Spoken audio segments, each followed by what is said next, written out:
libertad de expresión. DTV es federalismo. DTV es todo lo que un país en democracia tiene que ser. DTV es tu voz en el Congreso. Este 2023 seguí eligiéndonos.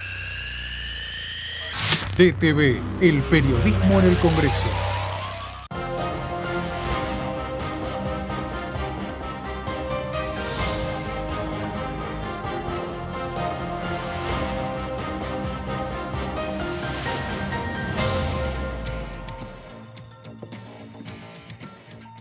Hola, hola, ¿cómo va? Salute, buen día, buena mañana. Gracias a Diputado TV que nos estamos viendo en todo el país a través de diferentes plataformas. ¿Cómo están ustedes? Bueno, venía hacia el canal y de soslayo veía el Palacio y hay algunos o algunas diputados, diputadas, pero más allá de los recesos invernales, de la pausa invernal, hay acontecimientos políticos que dinamizan el pensamiento y las ganas de encontrarse y de hacer política. Nada más ni nada menos que una elección. O elecciones. En España, sí, no, eso es otra cosa. Abro el juego y le doy estas buenas tardes a don Martín Bravo. Hola, Martín. Buenas tardes, Horacio, ¿cómo estás? Qué lío ayer en España, ¿eh? Ayer me quedé pensando un rato largo, me gustaría ver si un día de estos podemos acercar algún o alguna legisladora en esto de los sistemas parlamentarios. Es decir, vos tenés el que es mayoría como presidente, el del Partido Popular, está todo bien, pero no va a poder gobernar si no tiene las mayorías en el Parlamento. Y de acá, desde Argentina, cuesta entenderlo, ¿no? Porque como solamente con la ley de lemas puede pasar que el que tiene más votos a veces no gobierna, pero no en el resto. Sí, estaba escuchando que el candidato del Partido Popular lo que va a hacer es proponer 5 puntos a Sánchez. Y tratar de consensuarlo. Para tratar de consensuarlo y que lo deje gobernar a él, pero es una decisión de Sánchez, ¿no? Y del partido. Del Partido Socialista, y que tendría la mayoría, como decís, pese a haber sacado menos votos, tendría la mayoría. Es muy interesante y no inclino la balanza a una u otra. Digo, es muy interesante desde el propio sistema. Es decir, los sistemas presidencialistas, digo desde mi ignorancia, da la sensación que todo es principio y final.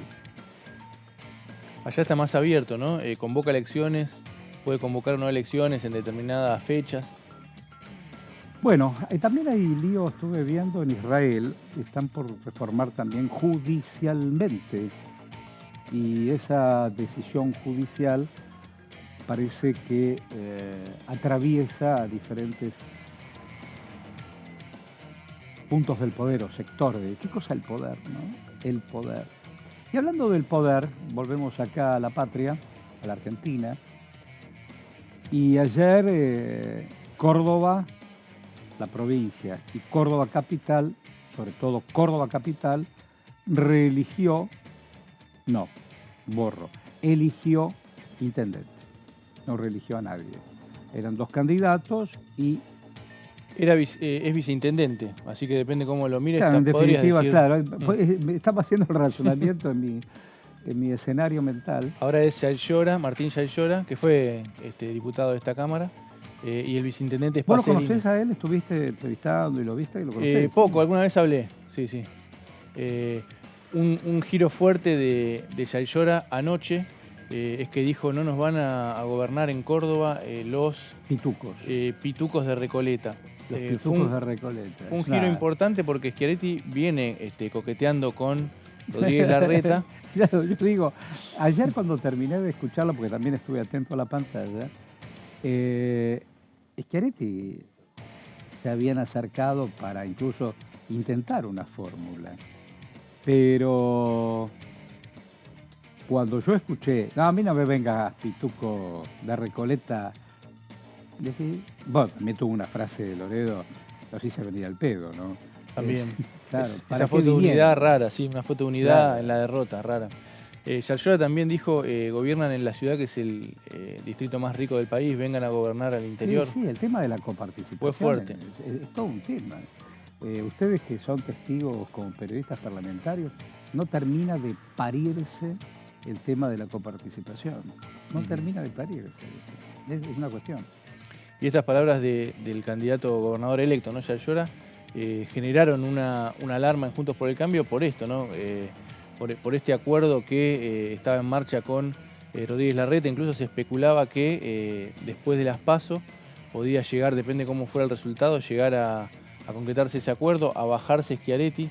Pero lo que está diciendo Yarlora, que es el próximo gobernador, es que bueno, la pregunta que se abre se acerca más al peronismo.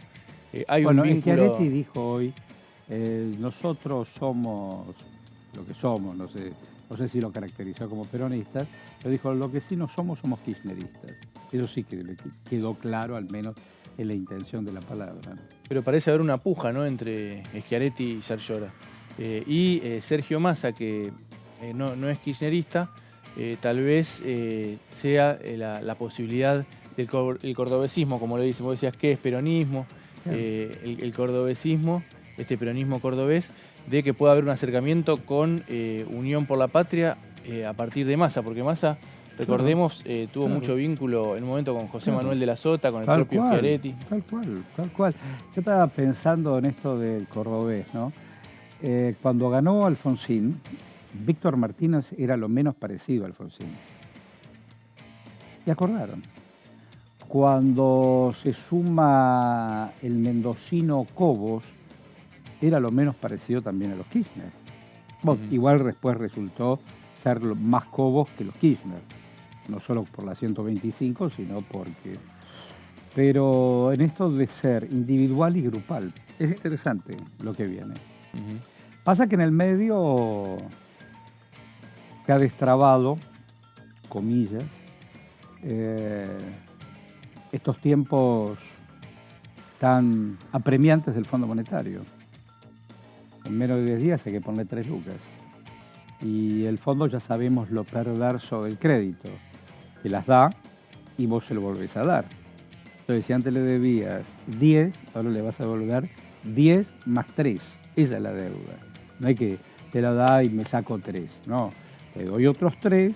Si nuestra deuda es 10, ahora me debes 13. Es decir, te saco un poquito de terapia intensiva, nada más. Más los condicionamientos, ¿no?, a la política económica. Totalmente. Una presión fuerte para devaluar, en este caso. Ahí estaba viendo, bueno, que va a haber un dólar preferencial para el agro. Hoy los candidatos, te digo, a lo mejor si estuviste en otra cosa, los candidatos, algunos de ellos, estuvieron, se llama muestra palermitana. Porque la sociedad rural, entre otras cosas, tiene un predio en Palermo. Hablabas de la cuestión del poder también, ¿no? Lo que significa ese predio. Y sí, claro. Ese predio está, entre otras cosas, en la avenida Sarmiento, en Buenos Aires. Sarmiento, curiosamente, está en el parque, la avenida, Parque 3 de Febrero. 3 de Febrero fue Caseros. Y a espaldas de todo eso estaba la Casa de Rosas. Entonces, se escribe más o menos así. Vamos a encontrarnos con un hombre de compromiso, con un hombre que nos va a ayudar a pensar. Vamos y venimos, dale.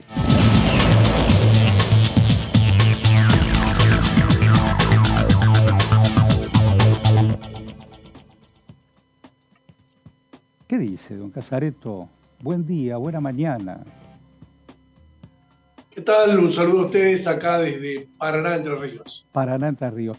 Vos sabés que lo que vos me enseñaste cuando hicimos el mano a mano acá en entrevistas, cuando me enseñaste el tema de los puentes y me explicabas el tema del túnel y que el aire era de la nación y los milicos no querían hacer puentes porque creían que iba a haber una invasión o de Brasil o de qué sé yo, y por eso fue el túnel, porque las provincias se pusieron de acuerdo. Vos no tenés idea la cantidad de veces que lo he repetido y te he dado crédito, por supuesto, que me has enseñado. Y recién aquí estamos con Martín Bravo, con un colega, porque hoy los candidatos fueron al predio palermitano, decimos. Y yo le decía, en esto de hacer historia, todo eso está en la avenida Sarmiento, que en realidad es el Parque 3 de Febrero, que es la batalla de Caseros, y ahí nomás estaba la Casa de Rosas. Y todo se escribe así en la historia argentina, aunque hayan pasado 200 años. Sí, claro, nosotros tenemos dos grandes caudillos, entre otros. Pancho Ramírez, entrerriano, que actuó sobre todo en la década de 1820, y Urquiza, que actuó en la década de 50. El 3 de febrero de 1853, que fue esa batalla de Caseros que dio pie a la Organización Nacional. Tal cual.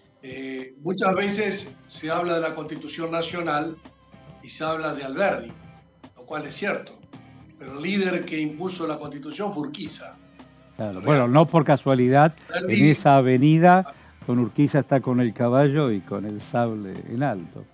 Yo digo, no se termina tampoco, digo, para los chicos argentinos. ¿Ustedes saben quién era el escriba del Ejército Grande?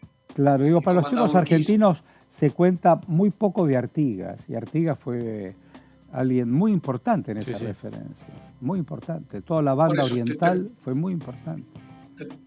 Te termino lo de Urquiza.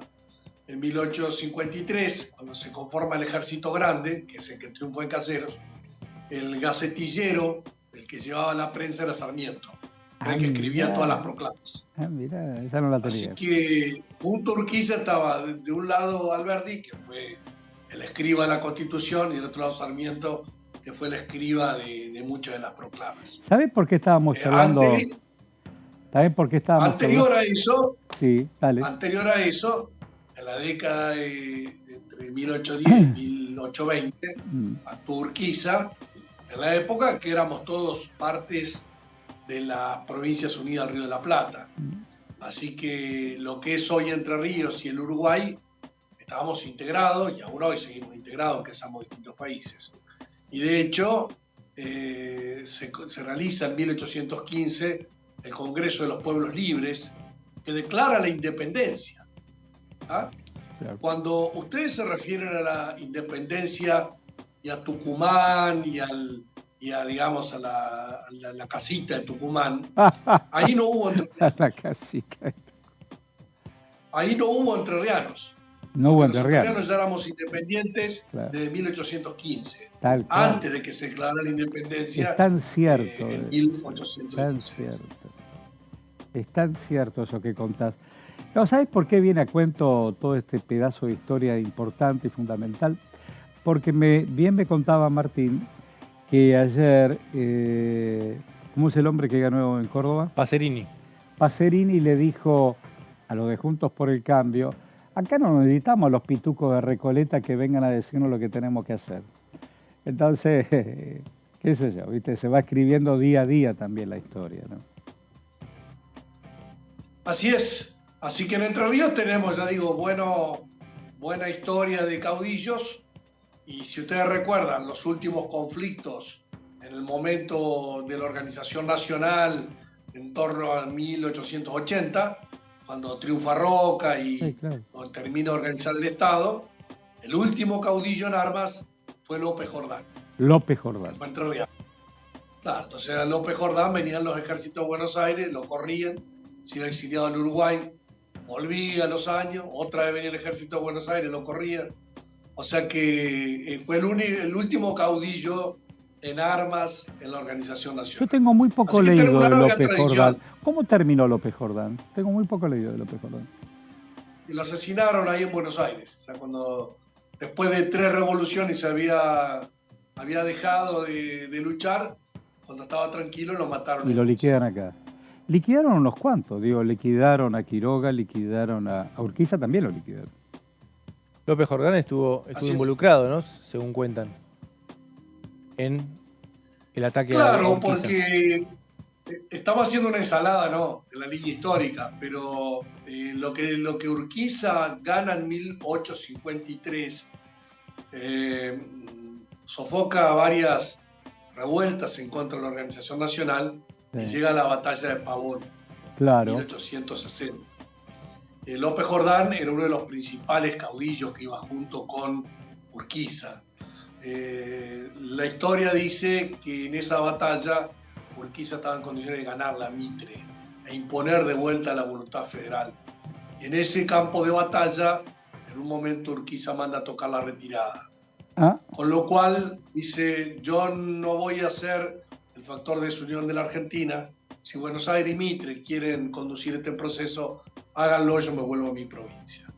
Y eso fue valorado en algunos aspectos y fue criticado en otros. López Jordán consideró que eso fue una traición a la causa federal y por eso empezaron los conflictos que terminaron con la trágica muerte de Urquiza en 1871.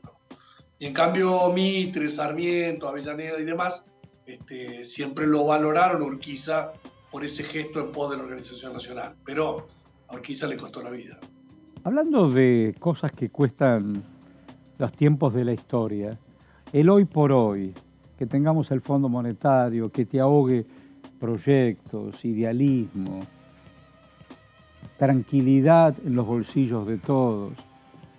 ¿Esta batalla es una batalla perdida o estamos jugados? Tenemos la posibilidad, más allá de las elecciones y cada uno elegir lo que quiera.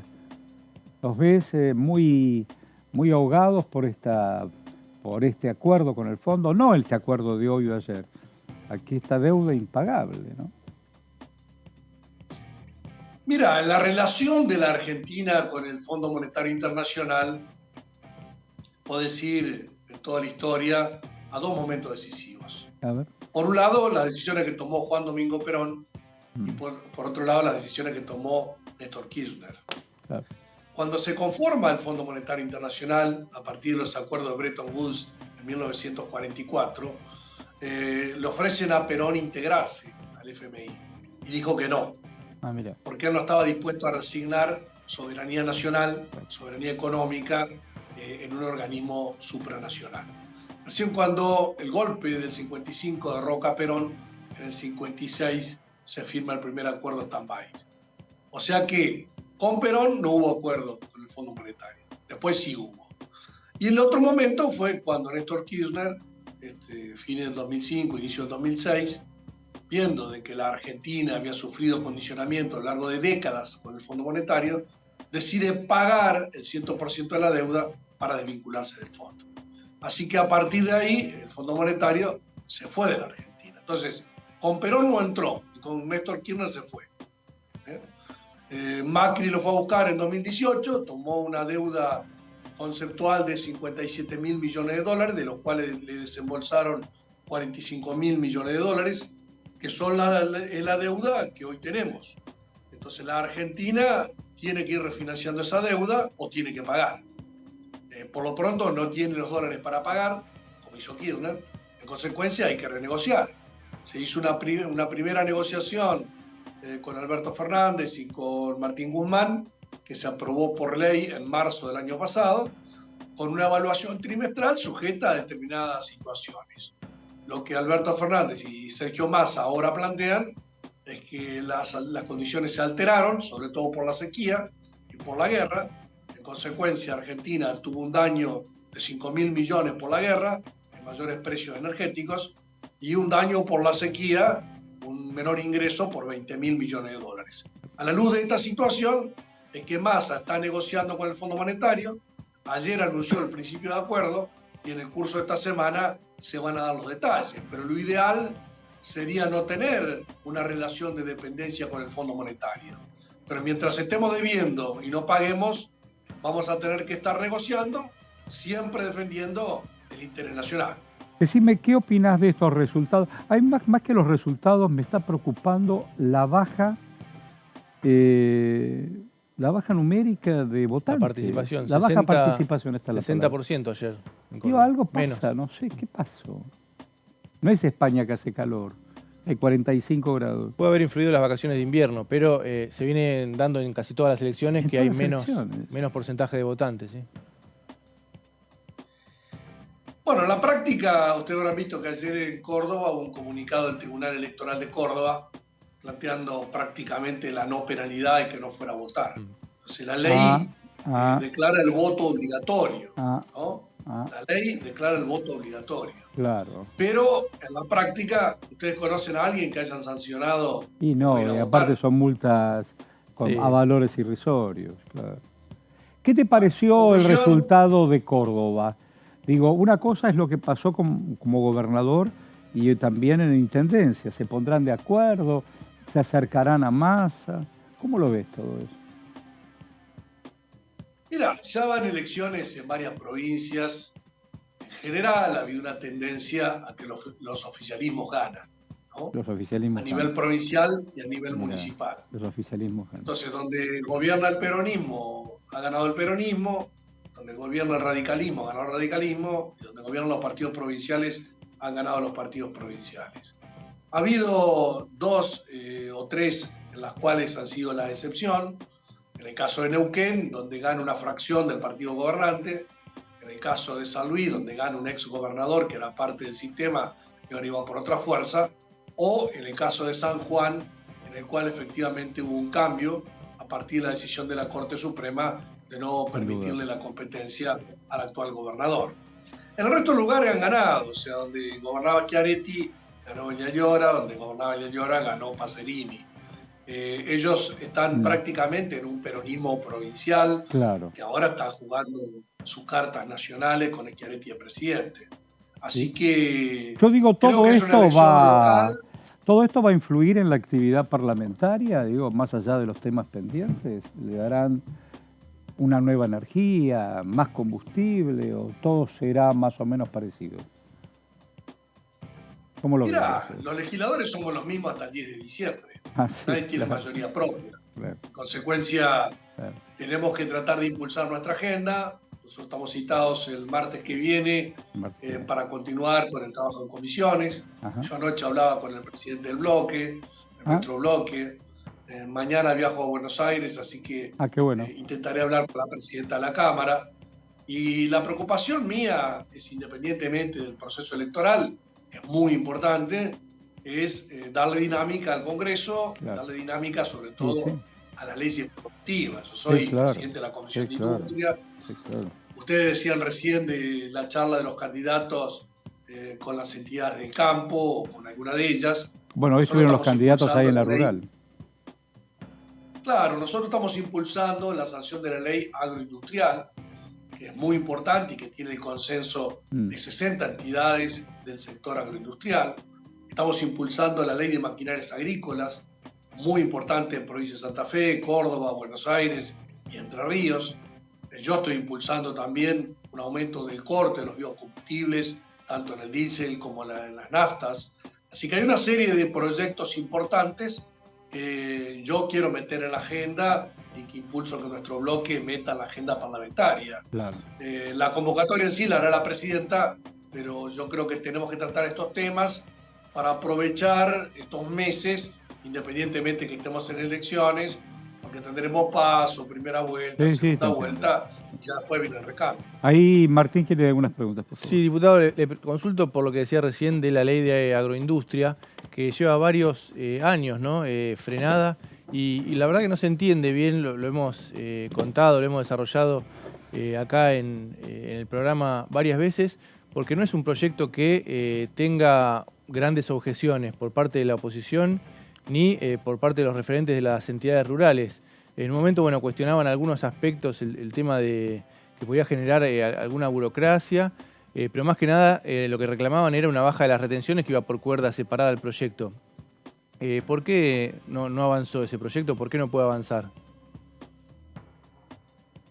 Bueno, avanzó, te acordarás, gran parte del proyecto lo impulsó Luis Basterra cuando era ministro de Agricultura. Después continuó impulsándolo Julián Domínguez, que lo citamos al Congreso a que explique el tema. Después lo convocamos a Juan José Bailo, que es el actual secretario de Agricultura. Es un reflejo de lo que costó que avanzara, ¿no? Pasó por 3 ministros del área. Sí, bueno.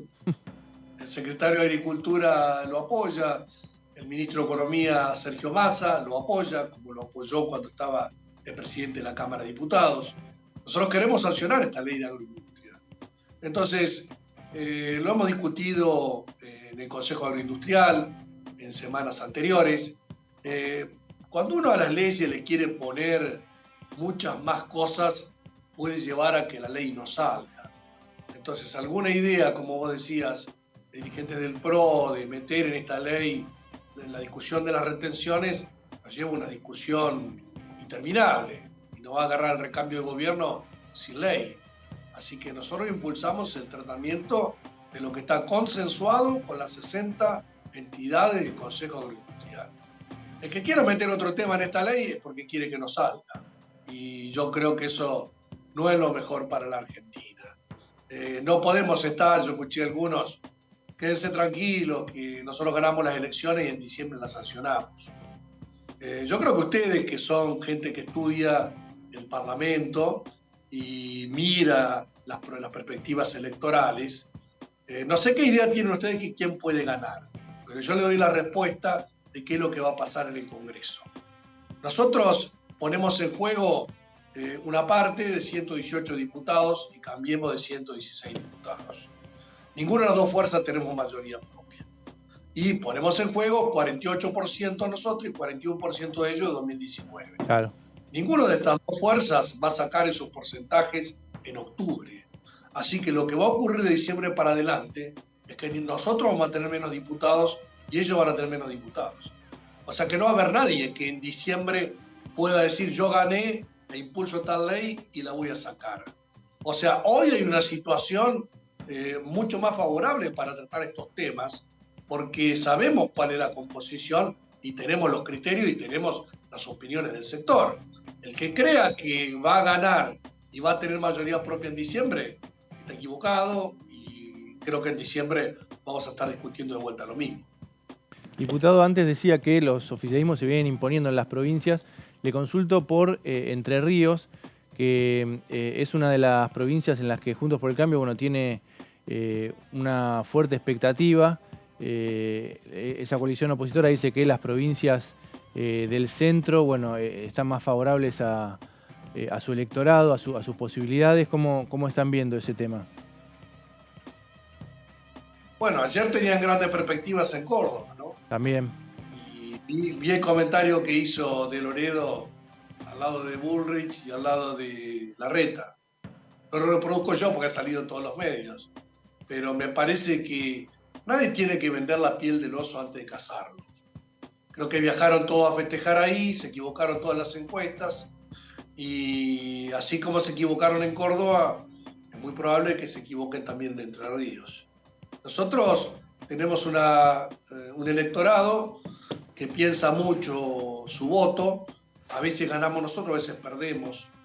Hemos tenido la fortuna de que en los últimos 20 años ganamos las elecciones de gobernador, pero hemos perdido 3 elecciones parlamentarias. La última la perdimos, pero ya la habíamos perdido 2 veces antes.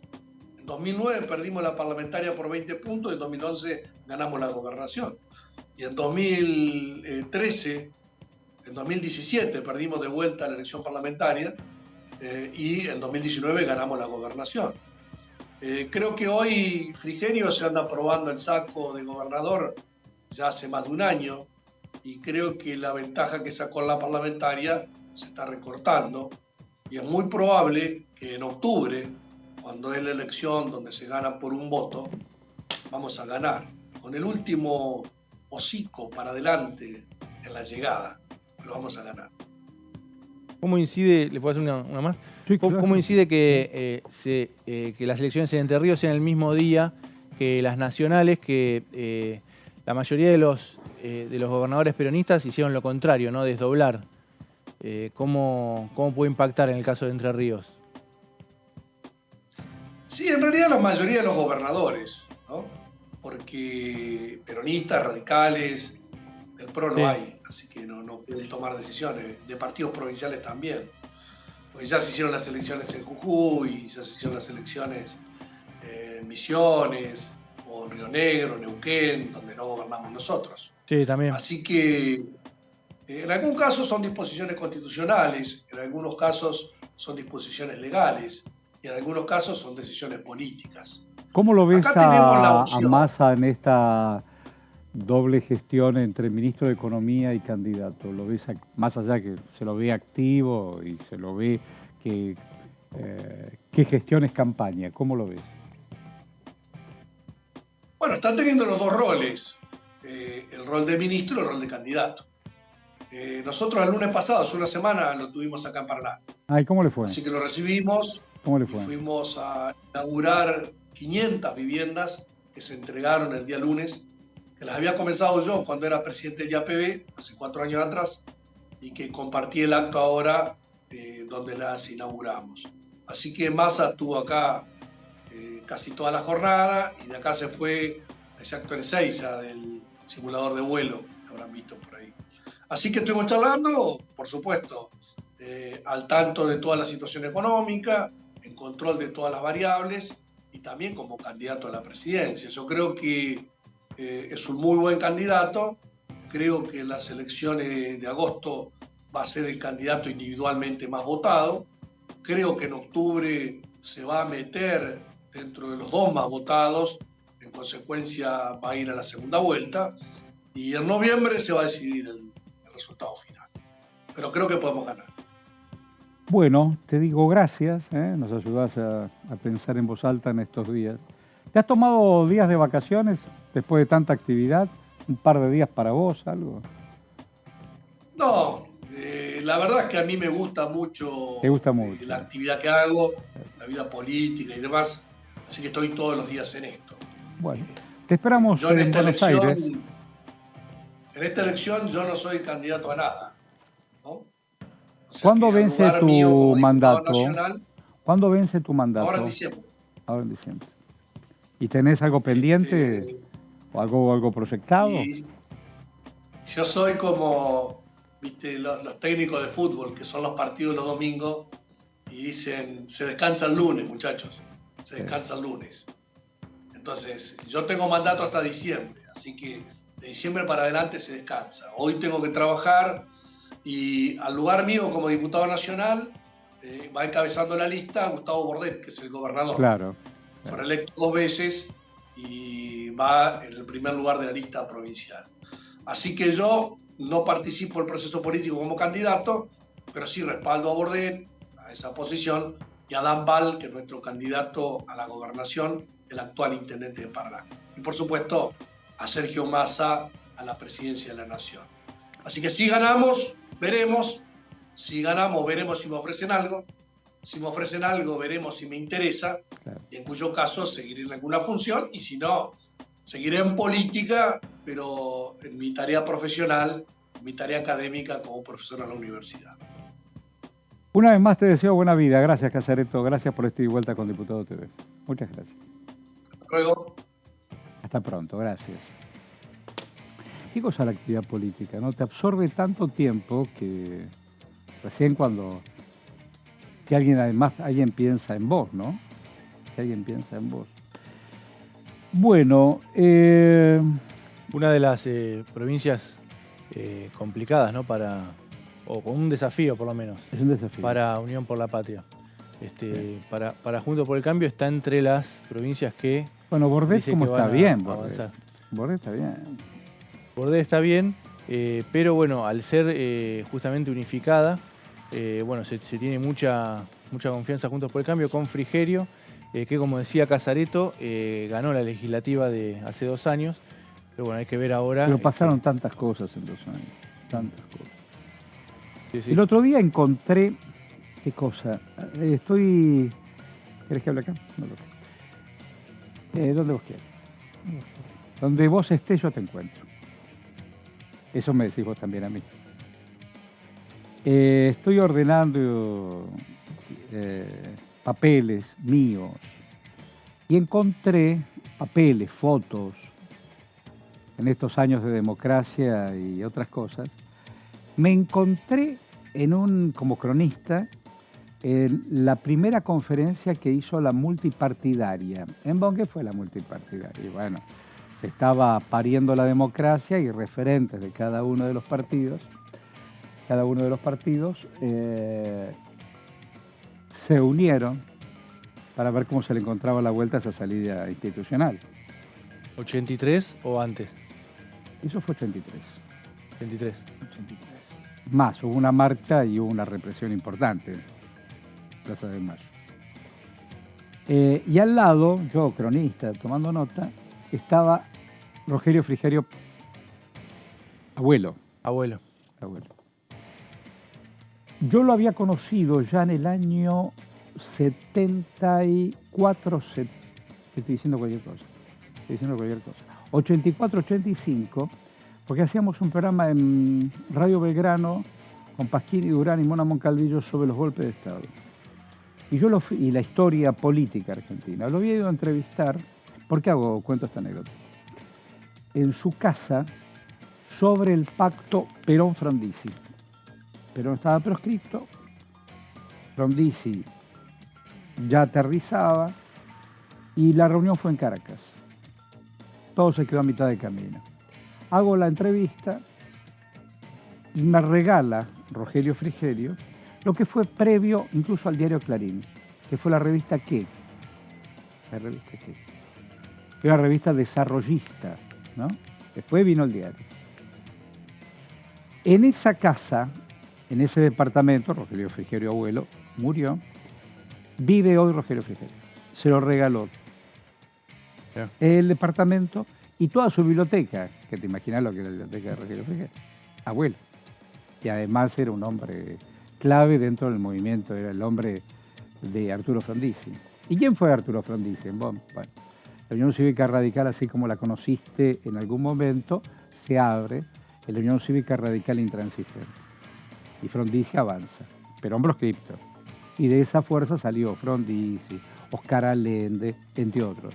Y después estaba el MIT, el Movimiento de Integración y Desarrollo, cuando la democracia vino en el 83-84. Pero nada, era cuento de esto que contabas de que Frigerio ganó las legislativas hace 2 años. Bueno, vamos a ver qué pasa. Es una pelea cuerpo a cuerpo. Sí, es una de las que apunta a arrebatarle Juntos por el Cambio al peronismo, lo mismo que Santa Fe, que ya Santa Fe con las pasos y quedó reflejado que sí, por lo menos quedó a mitad de camino. Sacó una amplia diferencia Maximiliano Puyaro, tanto en la interna como al candidato Lewandowski del peronismo. Lewandowski. Bueno, ¿qué hacemos con esta capacitación? Son temas pendientes. Este hombre dijo, bueno, vamos a intentar remontar una vez más estos sí, para después de las pasos pendientes. Son los proyectos que quedaron pendientes. Como ejemplo este.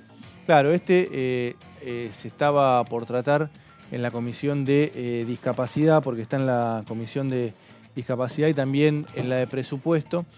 Justo antes de las vacaciones de invierno, bueno, la reunión de comisión quedó para después de las vacaciones, pero es uno de los proyectos que ya está en el temario. La comisión presidida por Di Giacomo, el rionegrino. Es un proyecto de Gisela Marciota, del Frente de Todos, que seguimos diciendo Frente de Todos, ¿no? Porque Unión por la Patria es el sello electoral, pero en el bloque no cambió. Ah, está bien eso que estás diciendo. Decimos Frente de Todos, Está muy bien eso, claro, porque en realidad el bloque es Frente de Todos, no es el bloque Unión por la Patria. En algún momento va a cambiar, probablemente... por ahora el bloque Frente en diciembre, en todo caso, tal cual, puede llegar a cambiar, sí. Tal cual. Este proyecto lo que hace es establecer la capacitación obligatoria y masiva, podemos decir, en lengua de señas argentina para todas las personas que se desempeñen en la función pública en todos los niveles y jerarquías, en el ámbito de los 3 poderes del Estado Nacional, es decir, abarca a todo, y especialmente para aquellas personas que ejerzan un rol de atención a la ciudadanía. Es con el fin de promover el acceso a los derechos, a la relación, a los vínculos con el Estado de las personas sordas. Vamos a la próxima placa. Dice que el Poder Ejecutivo, esto lo dice en los fundamentos, el Poder Ejecutivo va a determinar la autoridad de aplicación y la autoridad de aplicación es la que certifica la calidad de las capacitaciones, las que deberán contar con la aprobación de las organizaciones de consulta que promuevan la enseñanza del lenguaje de señas. Estas asociaciones son las que están constituidas por personas íntegramente, por personas sordas, inscritas con reconocimiento del Estado Nacional, las provincias o la ciudad. Y también las máximas autoridades de los 3 poderes del Estado Nacional, con la colaboración de las áreas competentes y la participación de las asociaciones sindicales correspondientes, van a ser las responsables de garantizar la implementación de la ley. Lo que hace el proyecto es, sí, decir, bueno, definir concretamente quiénes son los responsables para que se implemente y para que se cumpla. Creo que tenemos una última placa que sí, define los gastos. Los gastos se van a imputar, dice el proyecto, a las partidas presupuestarias de los organismos públicos de que se traten, es decir, del área. Y como dato adicional, esto está en los fundamentos, como impulso que se le viene dando al tema, la Cámara de Diputados aprobó un proyecto de ley que reconoce la lengua de señas argentina, esto fue hace poquito, como lenguaje natural y originario de las personas sordas en todo el territorio nacional. El proyecto además destaca la importancia de su preservación y difusión como parte del patrimonio lingüístico y cultural de nuestro país. Bueno, justamente sí es importante la difusión y la preservación.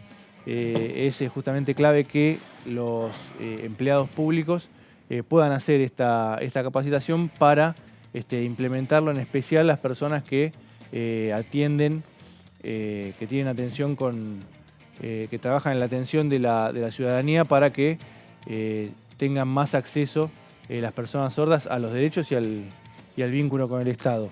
Bueno, no es un tema menor, no digo, tener acceso no solamente a un trámite, que tampoco es un tema menor. En el mundo judicial,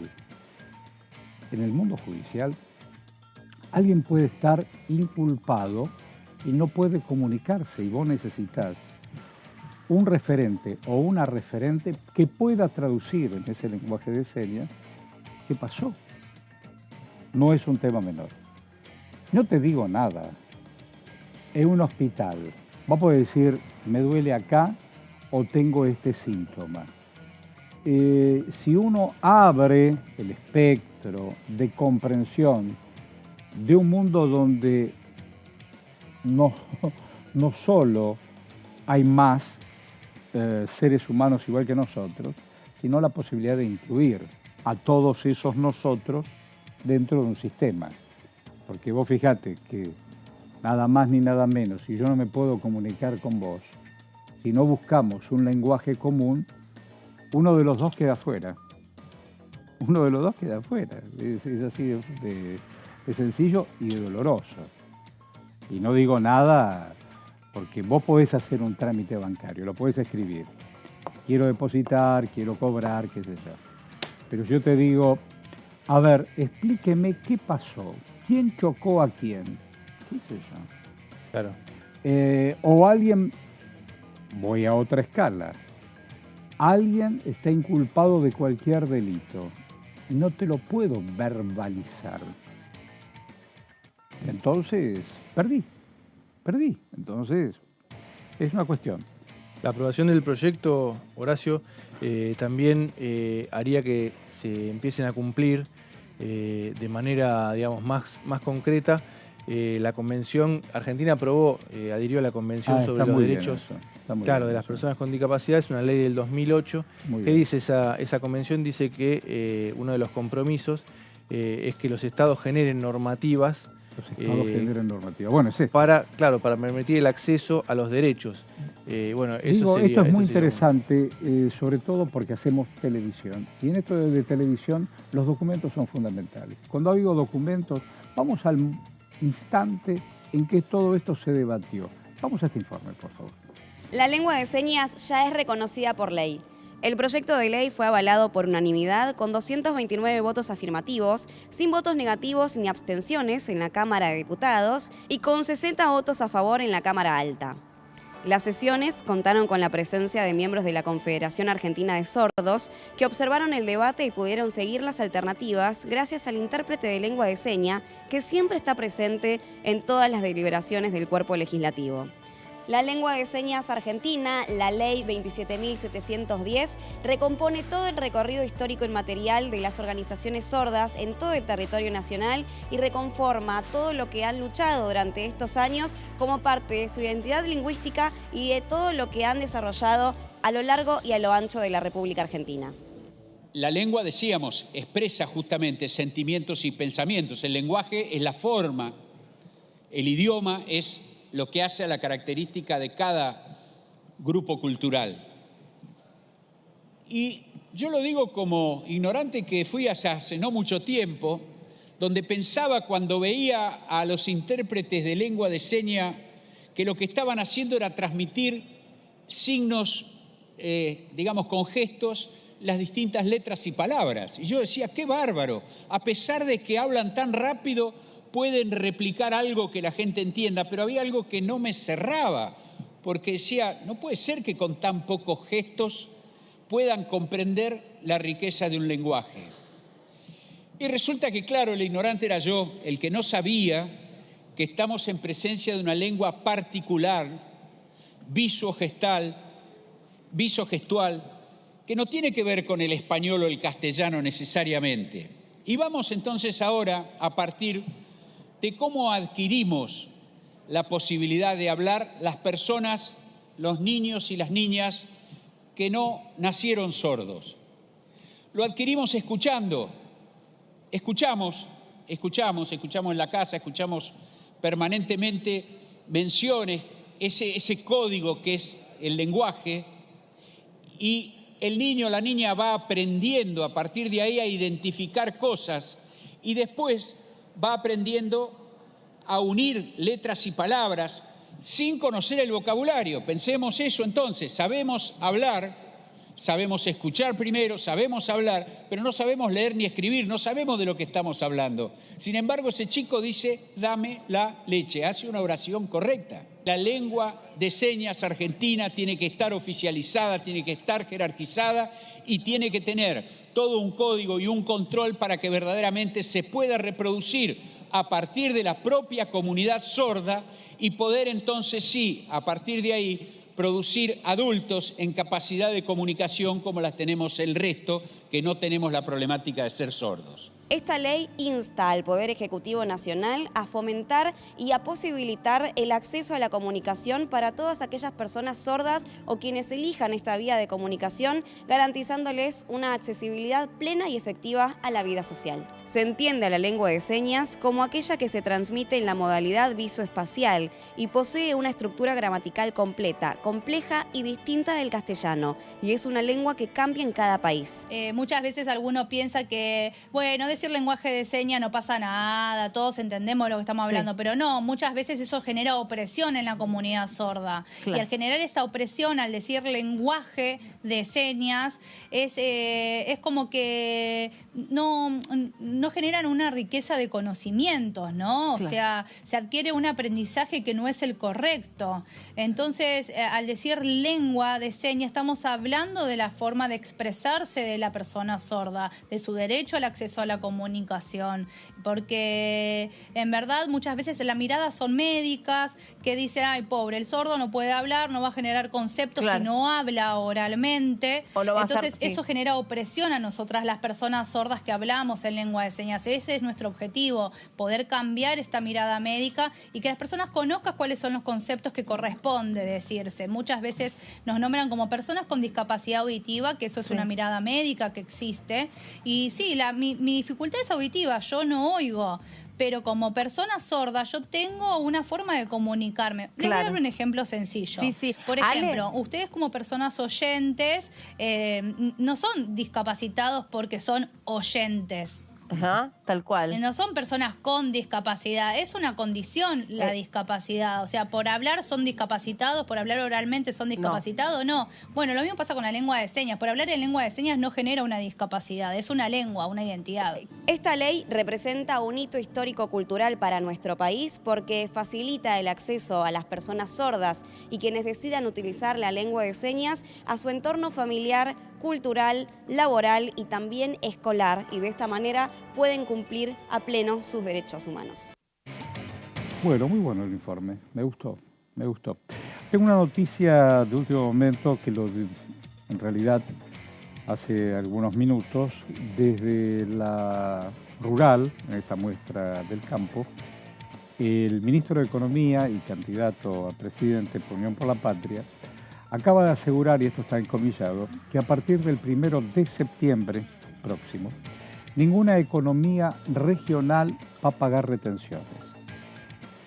Criticó a dirigentes de la oposición que habían asegurado que se aplicarían retenciones a 200 economías regionales. Reitera y agrega Massa que las consignas fáciles y lindas para repetir en la tele son pan para hoy y hambre para mañana. Reitero, Massa en la rural, a partir del 1 de septiembre, ninguna economía regional va a pagar retenciones. Y tras cartón, después del acuerdo con el Fondo Monetario Internacional, el propio organismo crediticio acaba de decir que son positivas lo acordado para fortalecer reservas y el orden fiscal. ¿Está? El último momento que quería compartirlo contigo. Nos quedó pendiente favorable, ¿no? del candidato, del ministro y candidato, sí, frente al auditorio, sí, que lo escuchaba. Bueno, ¿no? esta medida de las retenciones es fundamental, porque es cierto también lo que dice Massa.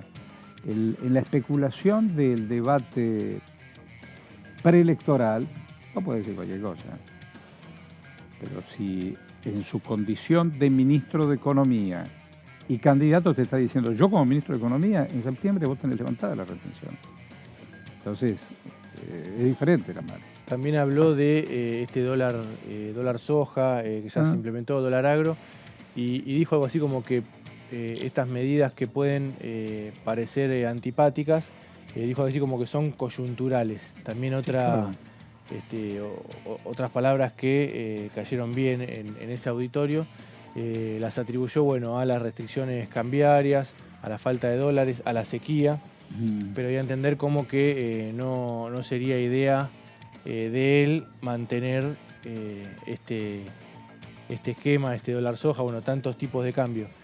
Hablando de tipo de cambio, está subiendo bastante el dólar. Ahí está diciendo de Mendiguren, ¿no?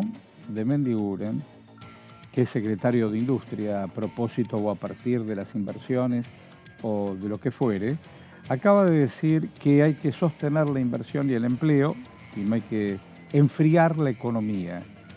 Y sobre este tema vamos a intentar seguir generando empleo. Nadie quiere tener cepo ni 7 tipos de cambio.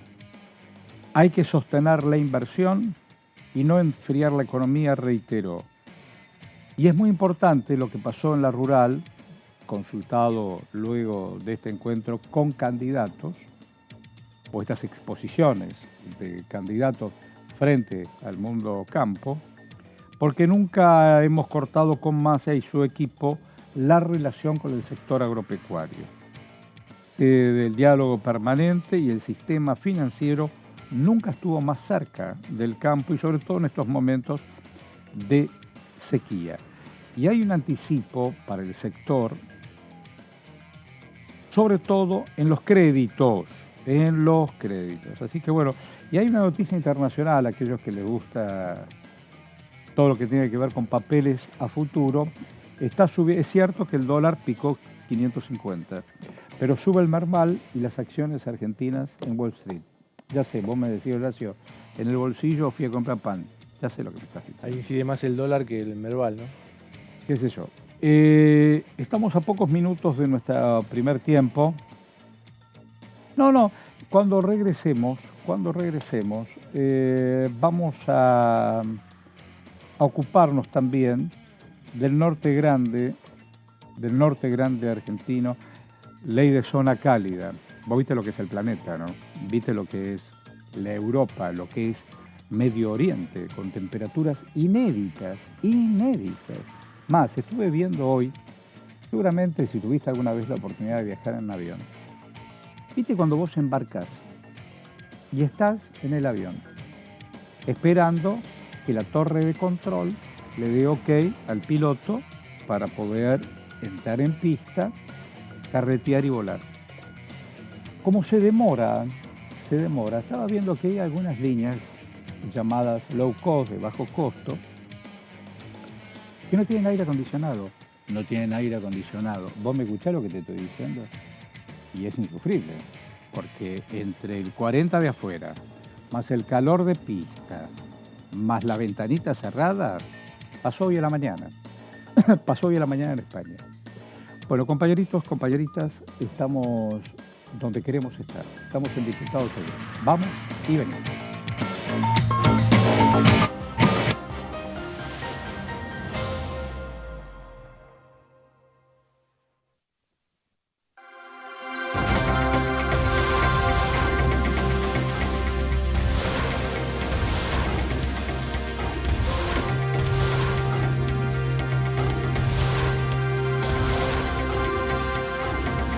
Ellos son tu voz en la segunda edición. DTV, el periodismo en el Congreso.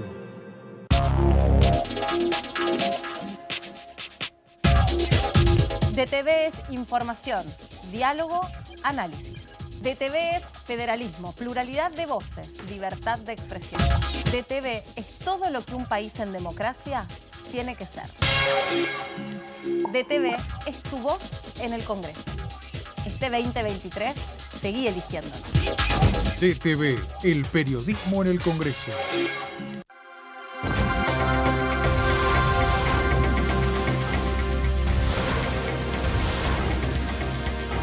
Ellos son tu voz en DTV, el resumen.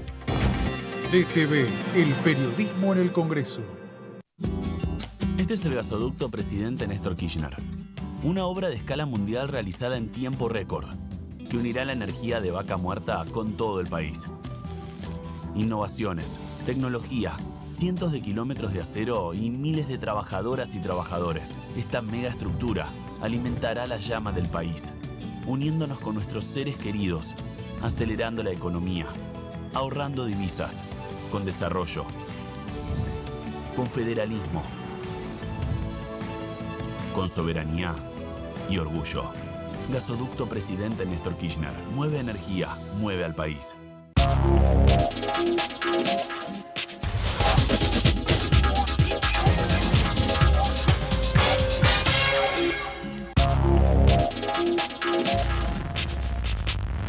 DTV es diálogo, análisis, información.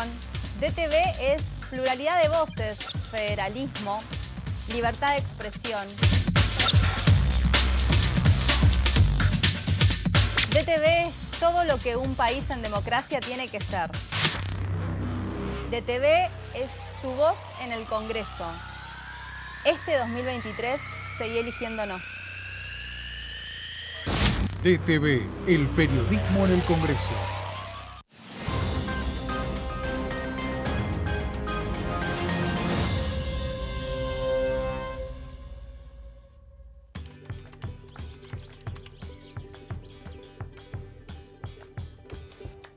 La que busca a los amigos en el padrón. El que va antes a la casa de pastas. Los que van después. Todos ellos, todas ellas, comparten hace 40 años un mismo ritual. Este 13 de agosto vamos a seguir compartiéndolo. Seamos cada vez más los que votamos por la democracia. Elecciones 2023, 40 años de democracia. Argentina Presidencia.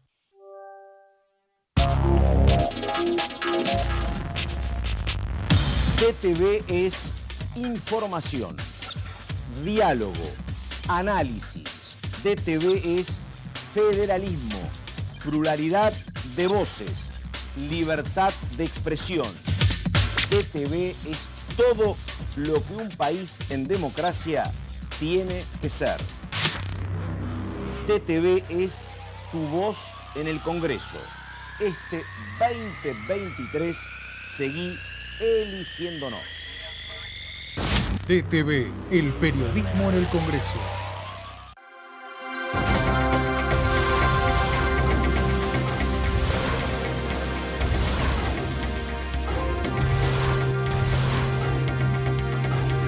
Ellos son tu voz en el análisis. DTV, el periodismo en el Congreso.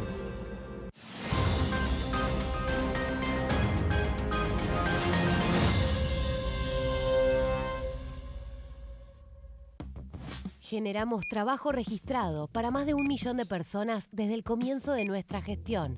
Y detrás de ese dato, estamos construyendo una Argentina justa e igualitaria.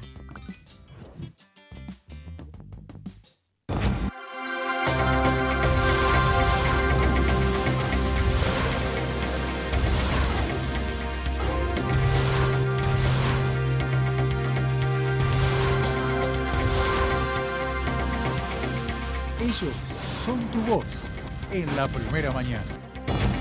DTV, el periodismo en el Congreso.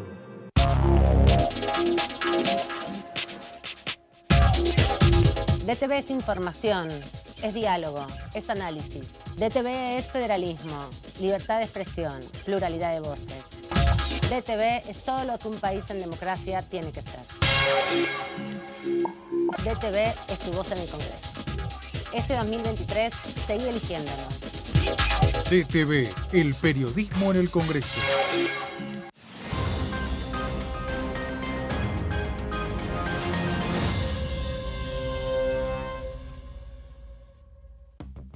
Alcanzamos el Producto Bruto Interno más alto de los últimos 5 años, con un crecimiento del 5% en 2022. Y detrás de ese dato, seguimos creando empleo en cada rincón de la Argentina.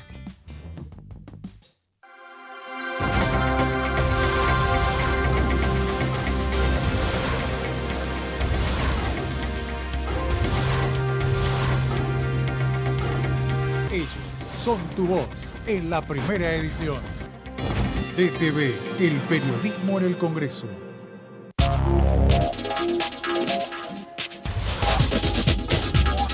DTV Entrevistas, viernes 23 horas.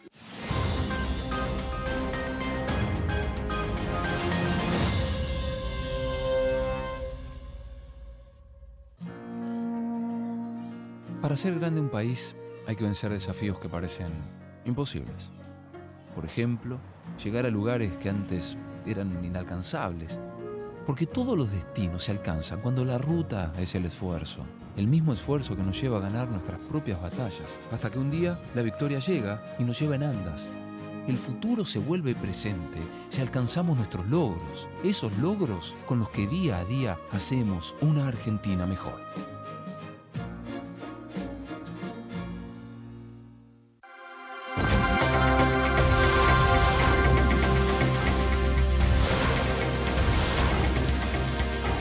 Ellos son tu voz en DTV El Resumen. DTV, el periodismo en el Congreso.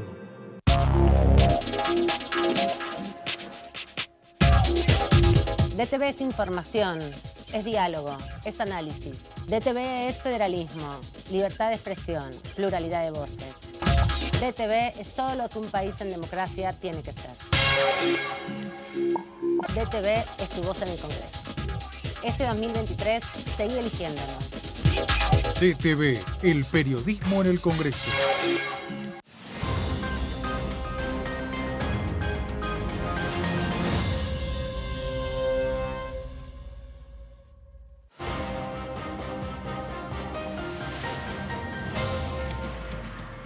Bueno, señor director, ya que venimos, tengo que decir, hola, ¿cómo va, don Fabián Goldman? ¿Cómo va la vida? ¿Qué tal? Buenas tardes, estimadísimo señor Horacio. Inolvidable. Decime, UOL. Estuve, le cuento. ¿En dónde?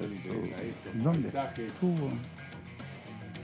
A ver, ¿el mío o el de él? ¿De quién? El mic. Bueno, ya lo vamos a recuperar. Pero es un misterio, porque nos mantiene en intriga, Fabián. ¿Sabías eso? Hizo un viaje entre la Amazonia, el Alta Amazonia y la calle Corrientes, y cuando llegó, como él se había ido a la casa con el micrófono, tenés que reintegrarlo. No, él se lo lleva porque él cree que puede amplificar tus pensamientos en la casa. Todo esto queda acá en el barrio. Bueno, pero es la costumbre que uno tiene, ¿vio? Tiene una voz. ¿Y vos en tu casa hablás como hablás acá?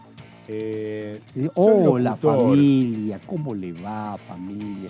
Bueno, bueno, soy locutor y se quejan de que muchas veces hablo para adentro y no me escuchan. No sé si usted ¿Eso tiene ese dicen síndrome. en tu casa? Sí. Y a lo mejor habla en forma reservada. Reposa la voz en la casa, entonces... Pero no hablarás en forma reservada. No, lo que pasa es que a veces hay pensamientos que uno los exhala de alguna manera. Dice sí. Como un poema, ¿no? Bueno, entonces, de esa manera. Está bien. Bueno, no, le contaba que estuve en la sociedad rural. Yo tengo que decirle hola, buenas tardes, Luciana. Ah, tiene razón. Qué bueno poder encontrarnos. Dale. Hola Horacio, muy buena jornada. También saludarlos a Fabián y a Martín que están allí en el piso. Nosotros nos encontramos aquí en el anexo de la Cámara de Diputados para compartir con ustedes siempre un poco de información, hablar, hacer un repaso de cuáles son las leyes argentinas que están vigentes actualmente en todo el territorio nacional y siempre es bueno, importante repasar sobre la ley 26.485, que es la que establece la ley de protección contra la violencia contra las mujeres. Esta ley es sumamente importante porque describe 7 modalidades de violencia de género. Muchas veces solamente se cree que cuando se habla de violencia es la violencia física. Quizás la más fácil de detectar, Horacio, pero existen otros tipos de violencia contra la mujer. La violencia física muchas veces es fácil de detectarla porque a veces deja marca, a veces no, pero es fácil de percibirla. Pero hay otros tipos de violencia, otras modalidades de violencia que establece la ley que tiene que ver con otras formas de violentar a las mujeres que quizás no son tan fácil de detectarlas, pero que son importantes siempre repasar cuáles son algunas de ellas, como por ejemplo el tema de la violencia psicológica, que también habla esta ley de protección integral contra las mujeres, que es aquella que daña tu autoestima, que daña los sentimientos, daña las emociones, como por ejemplo una forma de ejercer violencia psicológica tiene que ver con las amenazas, las humillaciones, los insultos, el abandono, la indiferencia y las burlas. Muchas veces estas prácticas o estas actitudes están prácticamente normalizadas en las personas y es muy difícil para la mujer detectar que están ejerciendo algún tipo de violencia. Bueno, esto claramente es una violencia psicológica que también está prohibido por nuestra ley argentina. Otra tiene que ver con la violencia sexual, que es la que, por ejemplo, la que no te dejen decidir sobre tu sexualidad o sobre la cantidad de hijos que querés tener o no. El tema de la violencia sexual es muy importante porque se puede ejercer violencia sexual incluso dentro de una relación de pareja, de personas ya sea que conviven o no conviven juntas, personas incluso que están casadas a través de el instituto que tiene que ver con el matrimonio. La violencia sexual existe hasta dentro del, como decíamos, del matrimonio, de la convivencia, de las parejas. Es muy importante saber detectarla cuando hay alguien que está ejerciendo algún tipo de violencia sexual contra esa mujer, ¿no? Otra forma que establece la ley es la violencia económica, que es la que busca dañar tus bienes o tu economía. Algunas formas de ejercer violencia económica son las siguientes. Cuando te quitan o te hacen desaparecer las piezas o herramientas, instrumentos que necesitas para poder ejercer tu profesión, tu oficio, para poder trabajar, retener tus documentos, controlar cuánto ganás por tu trabajo o pagarte menos dinero que a un compañero que hace el mismo trabajo. Todo esto se considera violencia económica que también está sancionado por la ley argentina. Otra forma de ejercer violencia contra la mujer es la violencia simbólica, que es la que ocurre cuando signos, imágenes, mensajes e ideas te ponen en una situación de inferioridad por ser mujer. Otra tiene que ver con la violencia callejera, la violencia en espacio público, que es lo que se conoce como el acoso callejero, ¿no? Que es la que se da en lugares públicos con conductas o expresiones verbales o no verbales también, con connotación sexual que daña tu dignidad, integridad, libertad y te ofenden. Es el típico, cuando una mujer va por la calle que te dice solamente te dije un piropo o quizá no era para tanto. Bueno, todo este tipo de cosas es una forma de ejercer violencia callejera, ¿no? En el espacio público, el acoso callejero. Otra violencia es la violencia política, que es la que trata de impedir tu desarrollo en la vida política o el ejercicio de tus derechos y deberes políticos, ¿sí? Algunas formas de ejercer violencia política que establece la ley son, por ejemplo, incumplir la normativa de representación política de las mujeres o desalentar el ejercicio político de las mujeres. Por suerte en Argentina también existen otras leyes como la ley de paridad, que son aquellas que garantiza que las mujeres tengan algún lugar lugar en las listas, que las mujeres tengan lugares dentro de las bancas, tanto en el Poder Legislativo, ya sea a nivel nacional, provincial o municipal. Es algo todavía que quizá no se termina de ver en el ámbito del Ejecutivo, ya sea nacional, provincial o municipal también, pero bueno, es una forma también de ejercer violencia contra las mujeres, la violencia política, cuando no te dejan participar activamente en espacios de toma de decisión, en espacios políticos.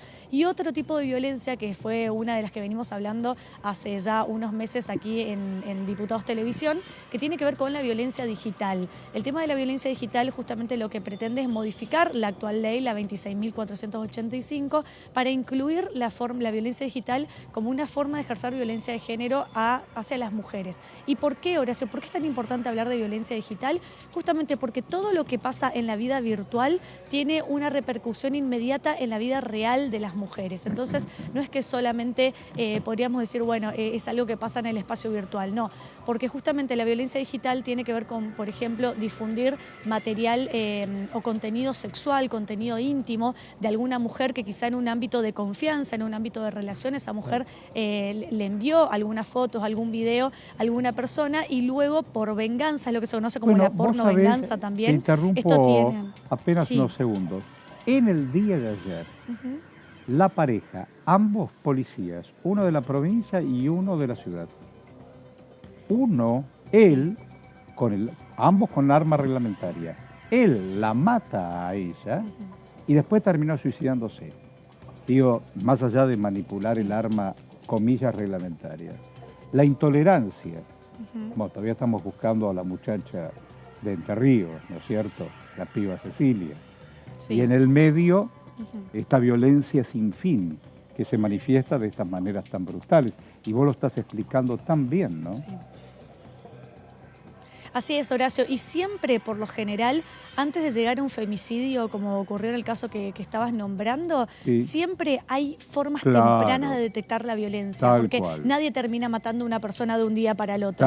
Por lo general, cuando uno llega a un femicidio son muchos años, muchos meses y mucho tiempo donde se vienen manifestando todos estos tipos de violencia, no solamente la física, la psicológica, justamente la digital, la violencia simbólica, ¿no? La violencia psicológica por sobre todas las cosas, porque la violencia psicológica quizá no deja una marca como la física, quizá no te va a dejar un moretón o no te va a dejar un hueso roto. Sí, pero te rompe el alma, y te rompe la dignidad de ser. Y autoestima.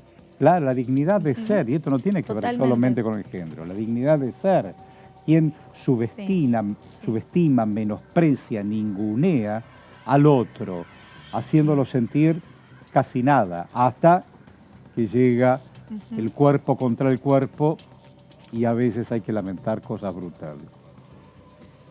Exactamente, es así, Horacio. También la humillación, la indiferencia, las burlas. Muchas veces uno normaliza eso como, bueno, no era para tanto. Pero en realidad son claramente formas de violencia contra la mujer que hay que aprender a detectarla primeramente, rápidamente, tempranamente. ¿Por qué? Porque si uno detecta todos estos tipos de violencia de manera temprana y se aleja y quizá tiene el acompañamiento terapéutico necesario, la contención de los amigos, de la familia para poder salir de ahí, quizá podríamos evitar muchísimos femicidios en la República Argentina. No me cabe duda.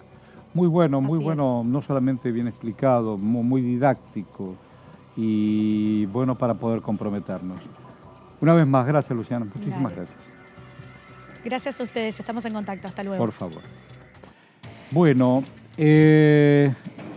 pegamos un volantazo, un cierre de página con este tema y vamos a lo que el amigo Fabián hoy nos trae para volver a repensar.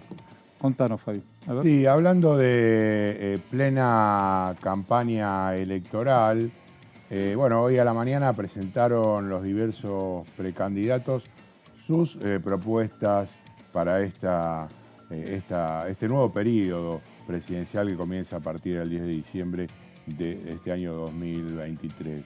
Y hay un tema que es recurrente en la historia de Argentina y tiene que ver con la línea de tiempo de la empresa de bandera. Estamos hablando de Aerolíneas Argentinas. En ese sentido, entre los 5 precandidatos que estuvieron hoy, allí exponiendo en la sociedad rural, hablamos de Javier Milei, Horacio Rodríguez Larreta, también estuvo Patricia Bullrich, Juan Schiaretti y Sergio Massa. Podríamos decir que el único que de alguna manera defiende la posibilidad de continuar con una gestión estatal de la aerolínea de bandera es el precandidato por el Frente de Todos. Más allá de las posturas que vienen sosteniendo los distintos espacios, desde cuestiones realmente en las cuales directamente dicen hay que privatizar la aerolínea, sí, Horacio. No, te estaba escuchando atentamente. Ayer, desde una pantalla, como se dice en televisión, caliente, con un comunicador caliente, que alguna vez supo criticar a Bernardo Neustadt cuando sugería en la década del 90 que había que desarmar las empresas públicas. Ayer mencionó lo que él dice, en realidad es el final del muñeco que alguien articula, las 34 empresas del Estado, que para el que articula pierde el Estado y se desarma la construcción económica, haciendo toda una relación entre el Fondo Monetario y lo que gastamos. Esto ya digo, si sos más pibe o menos pibe, tal vez no, pero si sos más o menos, empatamos en generación. Bernardo desarmaba teléfonos y decía, ¿para qué queremos el teléfono? Así le regalamos aerolíneas a Iberia, así le regalamos YPF a los españoles que nunca tuvieron petróleo y se la llevaron toda. Le vendimos agua a los franceses, ya sabemos qué pasó, con entregadores de adentro y con socios de afuera. Y ahora vuelven a la carga.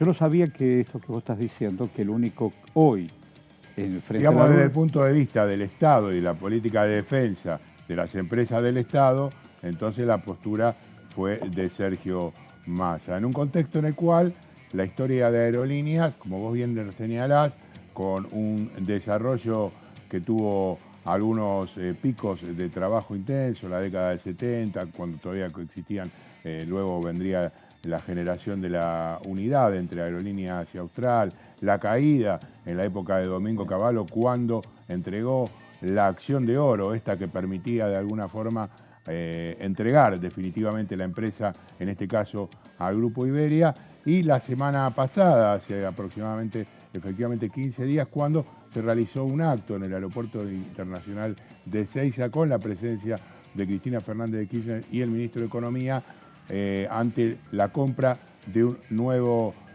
sistema para aprendizaje de los pilotos. Allí, luego de ese acto, Máximo Kirchner, junto a otros diputados, planteó una cláusula que de alguna manera viene a mostrar de parte del Frente de Todos, Unión por la Patria, su postura con respecto a la aerolínea de bandera, y es que no puede venderse ni negociarse sin que pase por el Congreso de la Nación. Este es el proyecto que presentó hace 10 días el Máximo Kirchner, y allí contrapesado con lo que planteaba durante su época de gobierno Juntos por el Cambio, con las banderas o la aviación de cielos abiertos, en las cuales no hay ninguna restricción para ninguna compañía extranjera, cuestión que siempre cuestionan los sindicatos ligados a la aeronavegación, porque dicen, andá vos en lunfardo clásico a querer mover un avión en Europa o en Estados Unidos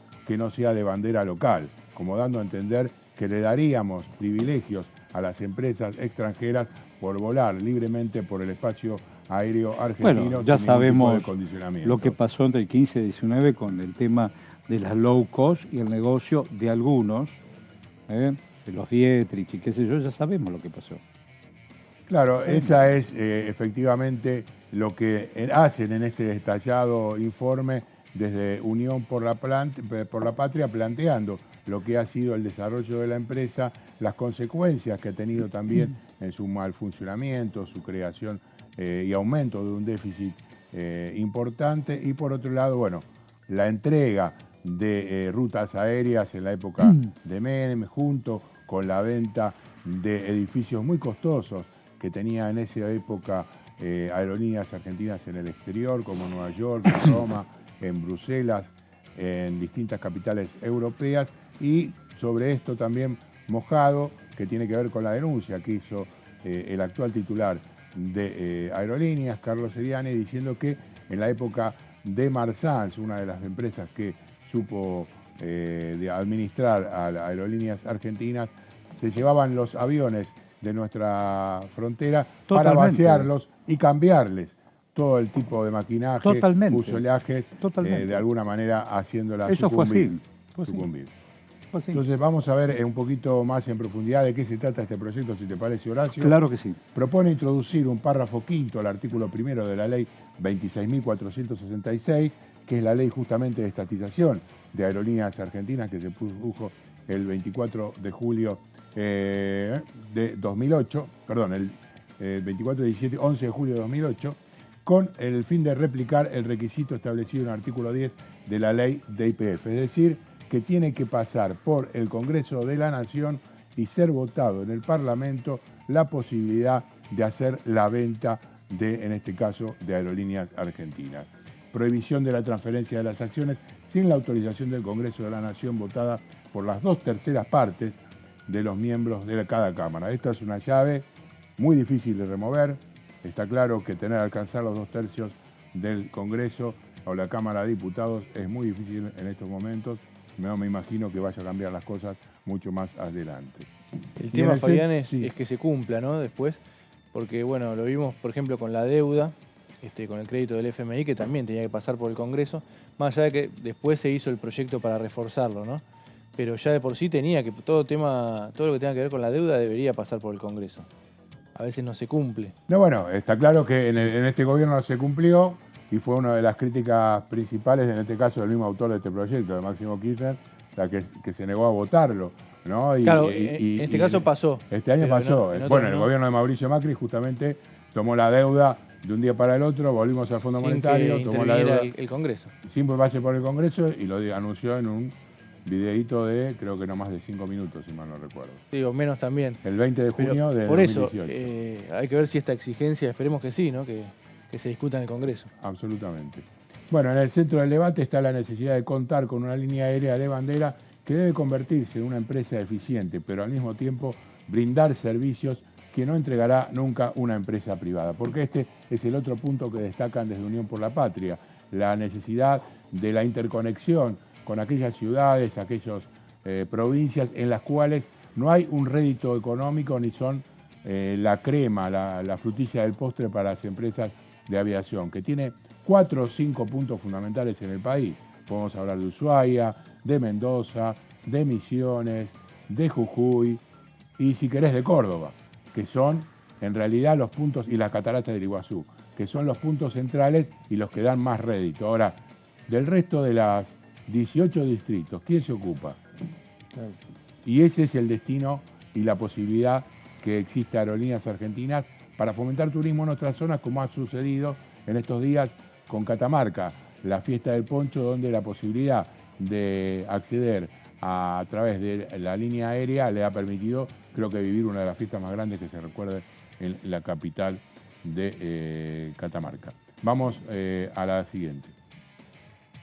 Los datos financieros. Vamos ahora a un punto central, porque además está de alguna manera el desprestigio hacia aerolíneas en función de lo que insume del presupuesto nacional, no se analiza lo que produce. Estoy viendo tu trabajo, voy al primer párrafo con permiso de tu redacción, cuando hablas del impacto del Producto Bruto, incluso en plena pandemia.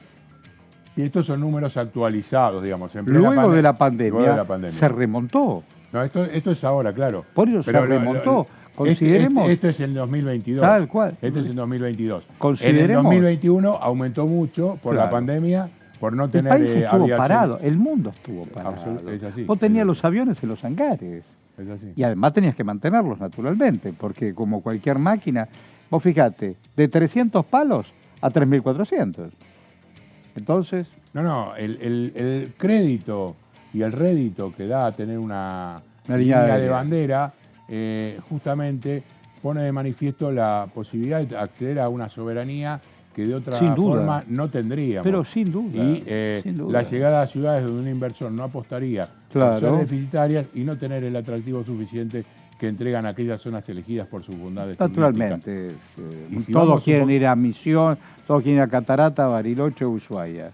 Pero vos, en esto de, como acabas de apuntar, generar actividades turístico-económicas, como el poncho. Puede ser, bueno, sí, pero le das una vida a toda esa catamarca impensada. Y si vamos un poquito más a los números, que me los salteé, entre 2010 y 2015 se redujo el déficit a 200 millones de dólares, dice el informe que escribe Máximo Kirchner. Y entre 2018 y 2019 se elevó a casi 700 millones de la misma moneda. En el año 2022, después de la pandemia, ya estamos en niveles casi similares a los del 2015, y el impacto, que es lo que en definitiva uno también tiene que medir en función de lo que produce y lo que permite tener esta línea de bandera, son 3.400 millones de dólares favorables en PBI, porque esto da muchísimos ingresos, no solamente que se miden en función del apoyo que da a cada una de las zonas, desde el punto de vista turístico, desde el punto de vista comercial, y la posibilidad de acercar también a contingentes de empresarios que de otra manera no irían a esas zonas, a esas regiones, y de alguna manera se pueden ver favorecidos por esta política. Vamos a la próxima. Entonces, también lo que significa desde el punto de vista de la cantidad de gente que trabaja. Son 11.029 puestos de trabajo en forma directa y casi 100.000 en forma indirecta. Y aquí vamos a lo que hablamos recién de la pandemia, que la aerolínea permitió acceder a un montón de cuestiones ligadas a los medicamentos, a las cuestiones que tenían que ver con artefactos como respiradores, a un precio mucho más accesible debido a que contábamos con la herramienta de transporte. Aquellos países que estuvieron condicionados por no poder acceder, no contar con una línea de bandera, vieron fracasar muchas de estas gestiones o incrementar en forma abusiva el costo del flete, que es una de las cuestiones que más aumentó luego de la pandemia y por supuesto también con el tema de la guerra. Vamos a la próxima. Los que quieren desacreditar, dice Máximo Kirchner, la gestión pública de aerolíneas fueron los más ineficientes a la hora de gestionar la empresa. Intentan evaluar a aerolíneas solo, dice el diputado, en función de los balances, omitiendo el aporte de la empresa al crecimiento económico del país y la función social que cumple. La gestión privada, por otro lado, apunta en aerolíneas argentinas de Iberia, American Airlines o el grupo Marsans, tuvo resultados negativos para el transporte aéreo de la Argentina. La historia que todos conocemos, que todos recordamos del año 2008, cuando salían los trabajadores de aerolíneas continuamente a la calle en aquellos momentos para defender, y que hizo carne en la población y permitió generar de alguna manera la masa crítica de poder para poder alcanzar justamente la estatización de aerolíneas argentinas. El proyecto presentado por Máximo Kirchner, entonces Juan Carlos Alderete, Cristina Brites, Leila Calviva, Leila Chaer, bueno, en conjunto, un conjunto de diputados en los cuales está, por ejemplo, Federico Fagioli, también de Patria Grande. En resumen, un proyecto que desde el punto de vista de Unión por la Patria permitiría defender no solamente una aerolínea de bandera, sino fuente de trabajo, la posibilidad de enriquecimiento a distintas regiones del país y brindar una muestra más de soberanía y posibilidad de desarrollo para la industria aeronáutica argentina. Sin duda, sin duda, sin duda. Yo digo, ¿qué fue de la vida del fulano Marzán y compañía? ¿Quebraron ellos? No sé qué pasó. Pues también extendieron sus negocios a otros ámbitos de la Argentina y del mundo. No me acuerdo bien, tendría que chequearlo en algún lado. No sé, tendría que ver. Y con este proyecto hay que ver el tema de los votos, ¿no? Hasta qué punto el oficialismo puede reunir aliados. Uno imagina que la izquierda puede acompañar, hay que ver el interbloque federal. Sí. Los aliados de Provincias Unidas puede ser, el interbloque federal habría que ver, ¿no? Sí, creo que esa es la discusión que se viene. No lo veo tratándose justamente en estos tiempos. Me parece que estamos todos en campaña, estamos cada uno haciendo lo propio. Es un poco difícil, veremos si hay de alguna manera apoyo desde algunos sectores. Ahora con el cordobesismo, digamos, de alguna manera, con un discurso que ayer el discurso que tuvo el electo intendente de Córdoba, mejor dicho, Yallola, Martín Yallola, el nuevo gobernador que asumirá el 10 de diciembre en la provincia de Córdoba, completamente enfrentado. No lo dijo con nombre y apellido, pero con el jefe de gobierno porteño. Claro, habrá que... ¿Cómo? Y dijo pituco. Pituquitos de Recoleta. Me vuelve, de Recoleta. En estas cosas me hace acordar el Mantequita, Llorón, todas esas cosas. Bueno, ¿lo conocen a Fabián Borda? Fabián Borda, blogger, Líneas Argentinas. Dijo, entonces como lo dijo don Fabián... Ahí está, a ver.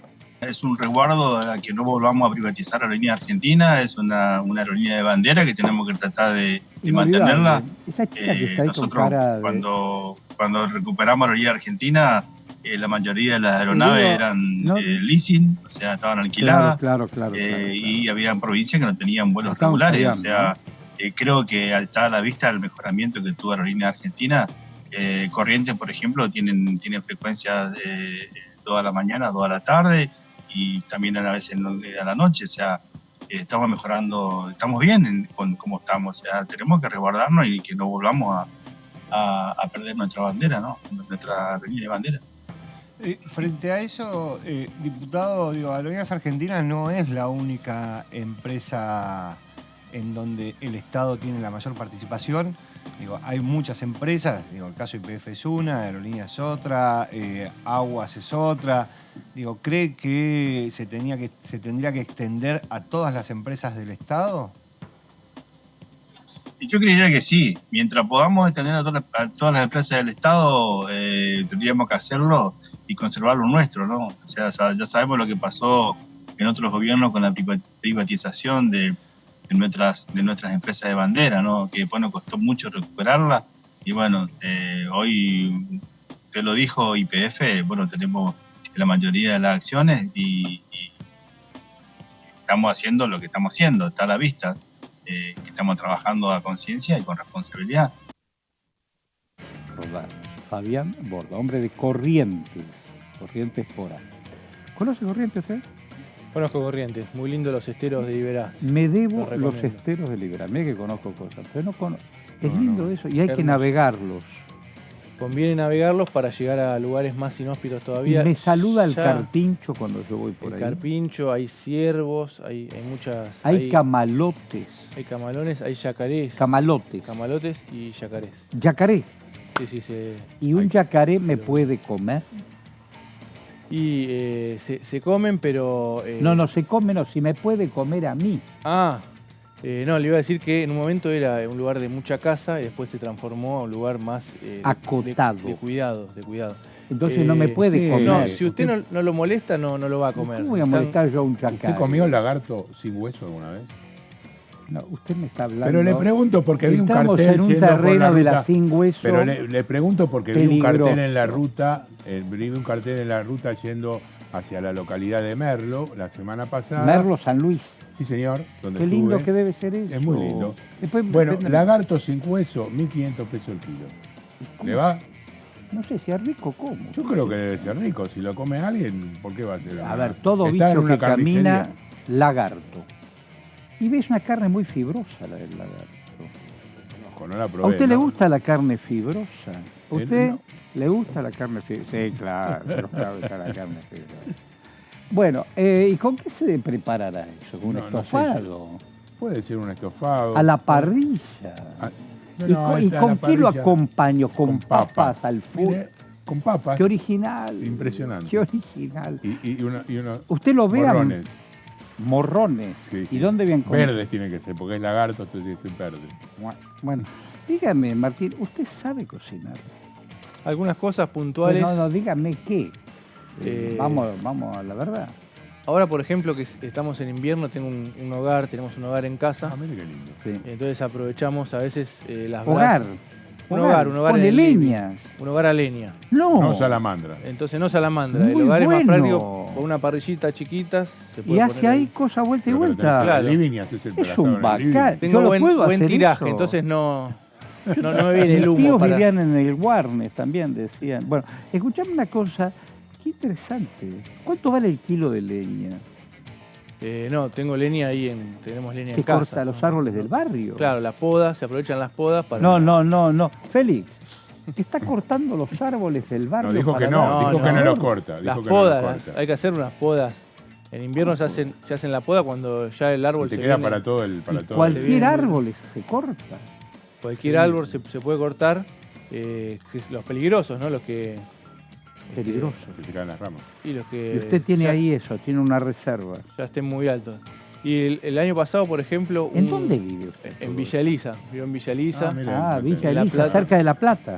Cerca de La Plata. El año pasado, por ejemplo, le cuento, hubo un Cuénteme, vecino un vecino que tiene un monte, como monte. decías recién, tiene mucho terreno.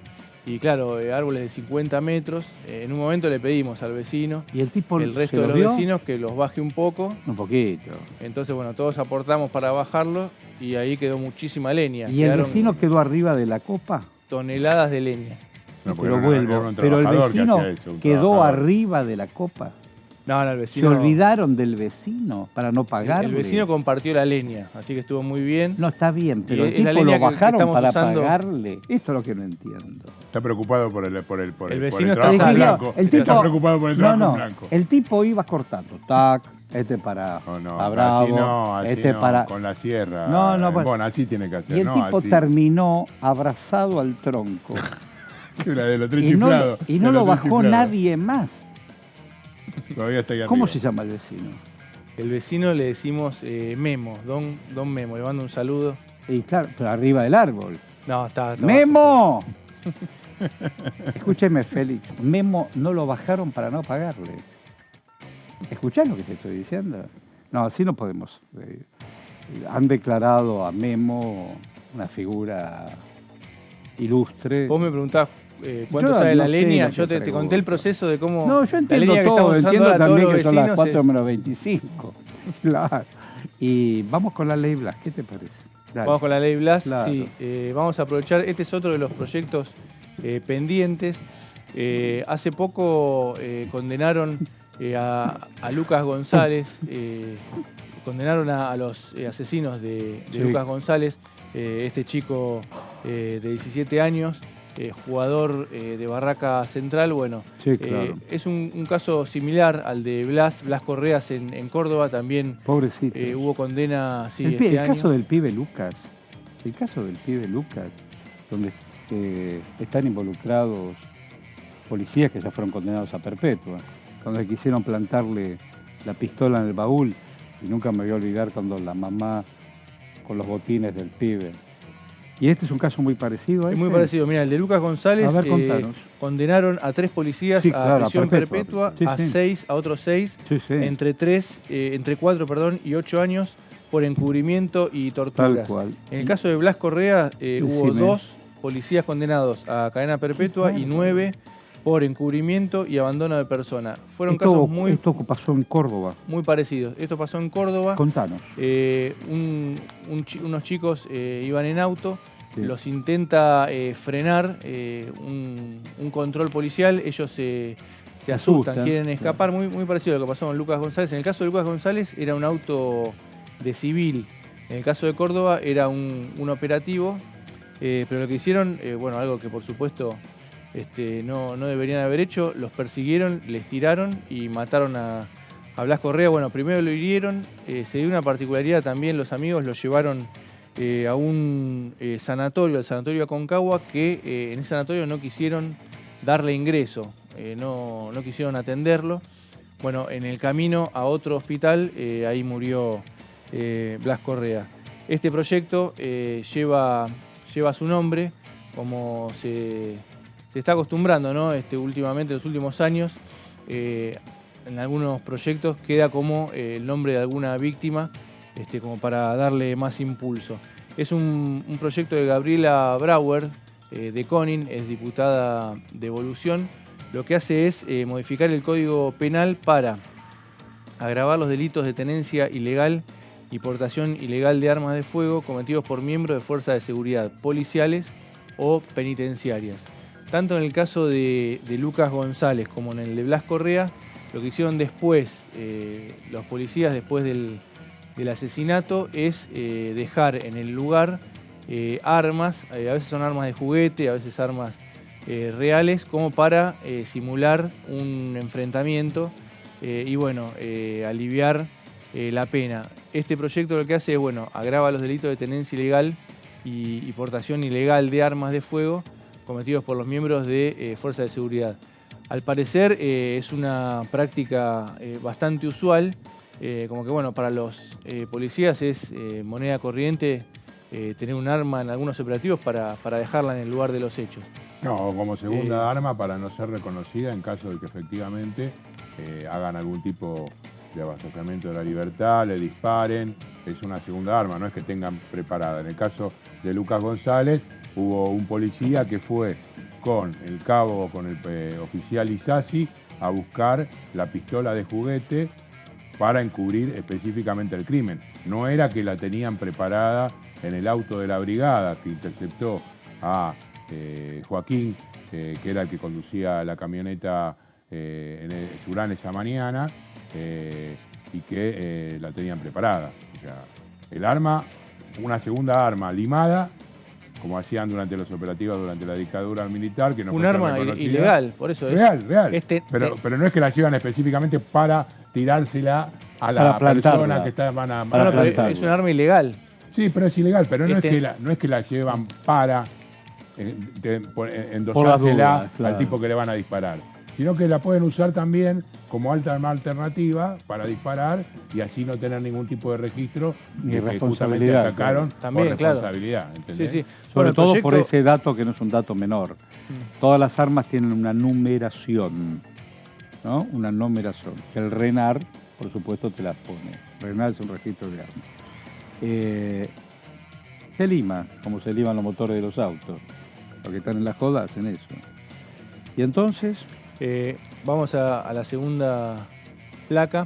Sí, bueno, así como quedaría redactado el artículo 189 bis del Código Penal, que es el que modifica este proyecto. Dice, si el autor fuera integrante de una fuerza de seguridad policial o penitenciaria, la pena será de 8 a 12 años de prisión e inhabilitación absoluta y perpetua para el ejercicio de cualquier función pública y para tareas de seguridad privada. En este momento esa pena es entre 6 meses y 8 años. La agrava bastante y en la próxima placa vamos a ver que se refiere específicamente a el delito de alterar la escena, ¿no? de un caso.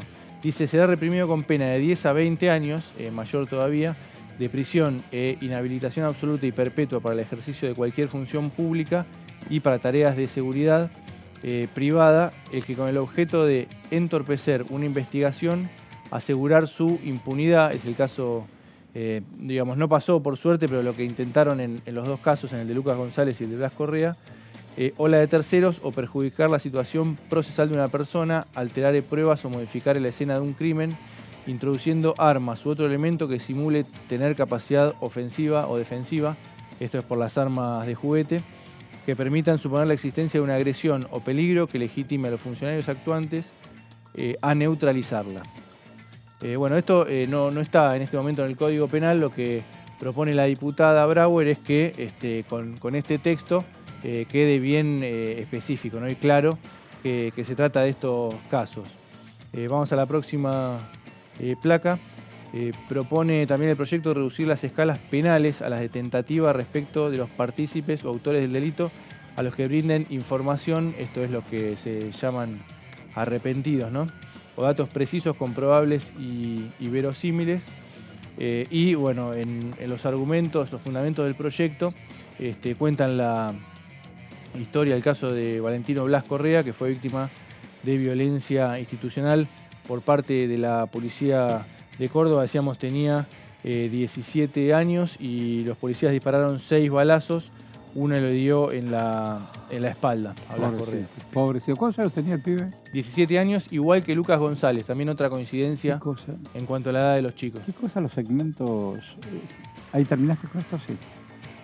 Gracias por ayudarnos a reflexionar y sobre todo en estas historias comparadas, dolorosamente comparadas, ¿no? Sí, además, y con el agravante en el caso de Lucas, que se instauró la pena de crimen de odio. Sí. En el caso sobre en el caso de odio racial. Odio racial, efectivamente. Sí. 4 pibes que venían a jugar de Barracas. Sí. Allí en el barrio de Barracas. Y los limpiaron. Y bueno, Ahí solamente los limpiaron, sino que cuando estaban tirados en el piso, después de esposarlos, tanto a Julián como a Joaquín, el policía le dijeron, decí la verdad, vos negrito de mierda, te conozco, te va a pasar lo mismo que le pasó a Lucas. Y de hecho pasó. Y no le pasó lo mismo, por suerte, digamos. Ahí Pero lo que sí está claro es que sentó un precedente. Y hubo torturas, ¿no? Hubo tortura, condenas pasaron por tortura. Sí, claro. Claro, por supuesto, justamente estuvieron allí y no solamente todavía falta ir más arriba, lo que plantea justamente el abogado Embón es que hay una responsabilidad manifiesta del Ahí está titular de la Brauer de policía. Coni. ¿Querés escucharla? Dale, vamos. A ver, doña Brauer. El proyecto se presentó, este es un proyecto que estamos trabajando con la familia y especialistas en penal y en seguridad. Yo he enviado el proyecto a todos los diputados y diputadas, las 2 comisiones a las cuales se derivó, que es la Comisión de Legislación Penal y la Comisión de Seguridad Interior.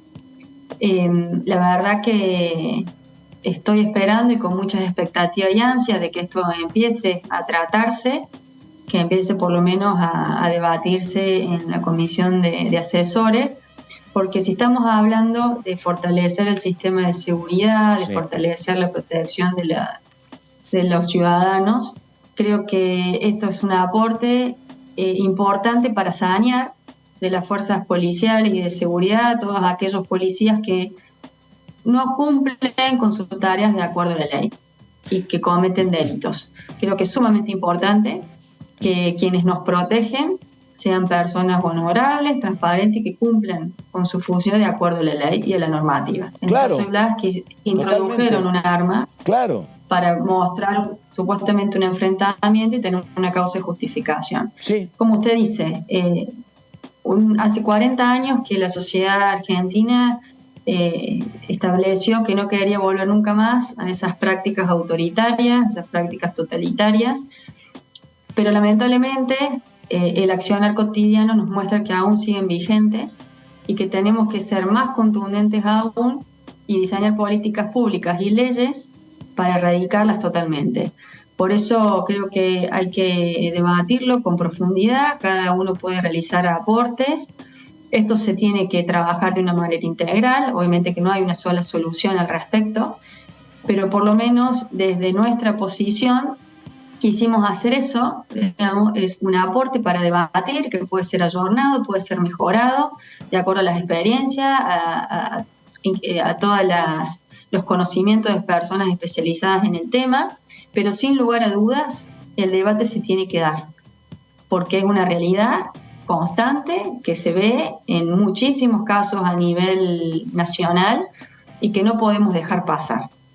Entonces yo apelo a que celebrando 40 años de democracia ininterrumpida, demos sinceramente estos debates para lograr seguir avanzando y definitivamente, sin nunca más, que en su momento lo tuvimos como una situación, un hito histórico y de una decisión contundente de un gobierno, pero que fue abrazado por toda una sociedad argentina, se dé realmente en la realidad y eliminemos todas esas viejas prácticas que lamentablemente hoy se replican y siguen estando.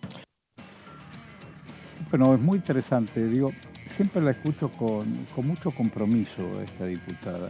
¿Me querés decir, señor Martín? Sí, un dato más sobre este proyecto que puede reunir cierto consenso es que, además de la autora que escuchábamos recién, Brauer de Coni, también firmaron diputados de Juntos por el Cambio, Carla Carrizo, Mario Negri, Cordobés, María Luján Rey, pero también la novedad es Pablo Carro, que es del Frente de Todos de Córdoba, también adhirió al proyecto, así que bueno, sí, en eso hubo consenso, por lo menos entre las distintas espacios políticos de Córdoba, ¿no? ¿Puedo preguntarle cualquier otra cosa? Por supuesto. ¿Cómo viene su bebé? Ah, muy bien. duerme. Con el hogar está calentito. Está calentito, eso. Y el Pato Méndez, cuando tenía que acunar a sus hijos, él lo hacía cantándole el arrorró. ¿Usted le canta el arrorró? Le canto, no el arrorró, pero a veces... ¿Qué canción? ¿Qué música Vamos le a ver pone? qué música? le canta Martín Bravo. No es una canción específicamente, pero es como una melodía. Por ejemplo, ¿cómo es? No me voy a poner a cantar acá, pero ¿por qué no? Camino y le hago, bueno, le hablo un poco. Le hasta dice, que- algo así, Cuando alguna canción también. Cuando tiene gases le mueve las piernas. Bueno, eso es otra cosa. Eso es creo otra que no, cosa, todavía es otra porque- cosa. No, porque está con la leche Todavía es materna leche y solo, todas esas claro. cosas. Bueno, Es muy chiquita. usted se canta a sí mismo para dormir. No he llegado a ese extremo Por ejemplo, todavía. el Pato Méndez se canta a sí mismo para Se a- dormir. se- ¿No es se- cierto se que acuna. vos te acunás? Se acuna, Claro. se acuna a sí Él mismo. se acuna, sí. Él sí. se acuna, Se yo me acuna acuno, y se yo me apuna. acuno, Yo me acuno, él se acuna. Yo me acuno, tú te acunas, nosotros nos acunamos acá en Diputado TV. Bueno, a todo esto tenemos Blas, vos hablaste del proyecto De Aerolíneas de Argentinas. Don Máximo. Sí. Digo, ¿alguien lo va a acompañar? Bueno, era el debate pequeño que hicimos antes de hablar justamente del A mí no del me queda proyecto claro Blas. eso. A ver, hay algunas economías provinciales que efectivamente se han visto beneficiadas. Habrá que ver si los diputados que corresponden a distintos distritos en interprovincial pueden llegar a apoyarlo. Yo creo que Juntos por el Cambio, en líneas generales, se oponen. Habrá que ver si hay algún tipo de dispersión en el voto, pero Puede ser todo interesante. todo esto, hay un punto importante, y con esto cierro, tiene mucho que ver, creo que no descubro nada, cómo termine siendo el resultado de las internas en Juntos por el Cambio. La definición que tome, quién va a ser el candidato para presidente, es la que va a definir en qué términos se va a continuar la campaña electoral. Hoy estuvo a la vista en la rural, la más aplaudida fue Patricia Bullrich, Larreta hasta fue de alguna manera pinchado No por me el hecho diga. de sostener relaciones con Martín Lustó, que fue quien dijeron ellos, uno No de los me que más nos diga. hizo sufrir con la 125. Mire, usted estuvo ahí, Sí, estuvo estuve ahí, presente, qué estuve, sé yo. Yo estaba exactamente. leyendo antes que usted venga, porque ¿sí? con Martín ¿Hace cosas antes que yo llegue? a veces te espero como el zorro y el principito, que me enseñó acá Félix, me dijo, vos El hablale zorro como y el principito, no sabía Y esa. no, si no leyó No El me la acuerdo, Principito. lo leí, Él pero lo bueno. espera, lo espera, Ah, ¿se ok. acuerda? Bueno, a partir del 1 de septiembre ninguna economía regional va a pagar retenciones. Seis economías son. Esto es importante. Sí, además dijo que ya está todo liquidado con el fondo. Faltan solamente cuestiones burocráticas, dijo Sergio Massa, con lo cual... Así que fue aplaudida. Bueno, la Bullrich, ustedes nos están viendo en todo el país. A ver, no es poco tener antecedentes, familia, que hayan sido los primeros en un territorio como el de la Argentina, hoy llamada la Argentina. Cuando vengas a Buenos Aires, si tenés ganas o vivís en Buenos Aires, en la avenida Alcorta, y tiene salida también por la calle Arroyo, está... patio. Ahora se llama Patio Bullrich. En realidad era un patio de remate de ganado. Vamos a acordarnos, hace mucho tiempo. Bullrich y compañía. El bajo era el bajo, venían la vaca, venía la hacienda. Y quienes manejaban los negocios de la hacienda, después se terminaba rematando. Entraban por Arroyo, salían por Alcorta y después se la llevaban a otro lado. Ese patio se llama como la familia que acredita, por supuesto, la estirpe ganadera. Que tienen una avenida también. No sé, entre otras cosas. Bueno, tenían vaca, no van a tener una avenida. Donde pasaba... Jaureche hablaba también de la patria, esas cosas, costera. Bueno, que no es solamente de Boca o Ceneice. Bueno, así que fue aplaudida la señora. Sí, la más aplaudida. ¿Milei lo chiflaron? ¿Qué le hicieron? No lo chiflaron, hubo aplausos, pero más medidos. ¿Y a Massa lo escucharon con atención? Y a Massa lo escucharon, cuando salieron, por lo bajo no hablaban muy bien de él. Ah, y a Lustó, vos decís Lo que pasa es que claro. Massa se llevó una claqué propia. O sea, estaban todos los funcionarios que eran los únicos que aplaudían. Porque claro. Bueno, ayer yo no puse al aire cuando Alfonsín, y mirá que tenía como amigo al Churrón, que era radical, lo silbaron en esa tarde lluviosa en la rural. Sí. Bueno, no lo chiflaron. Era más bien un foyer allí en la rural. Perdón.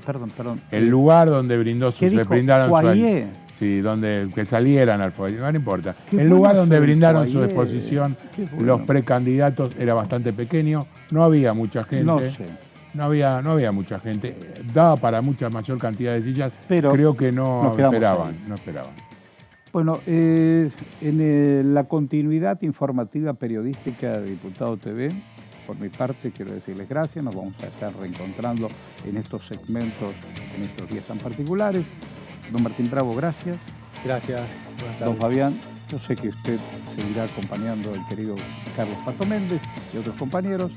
Salud, que tengamos buena vida. Igualmente, Pablo.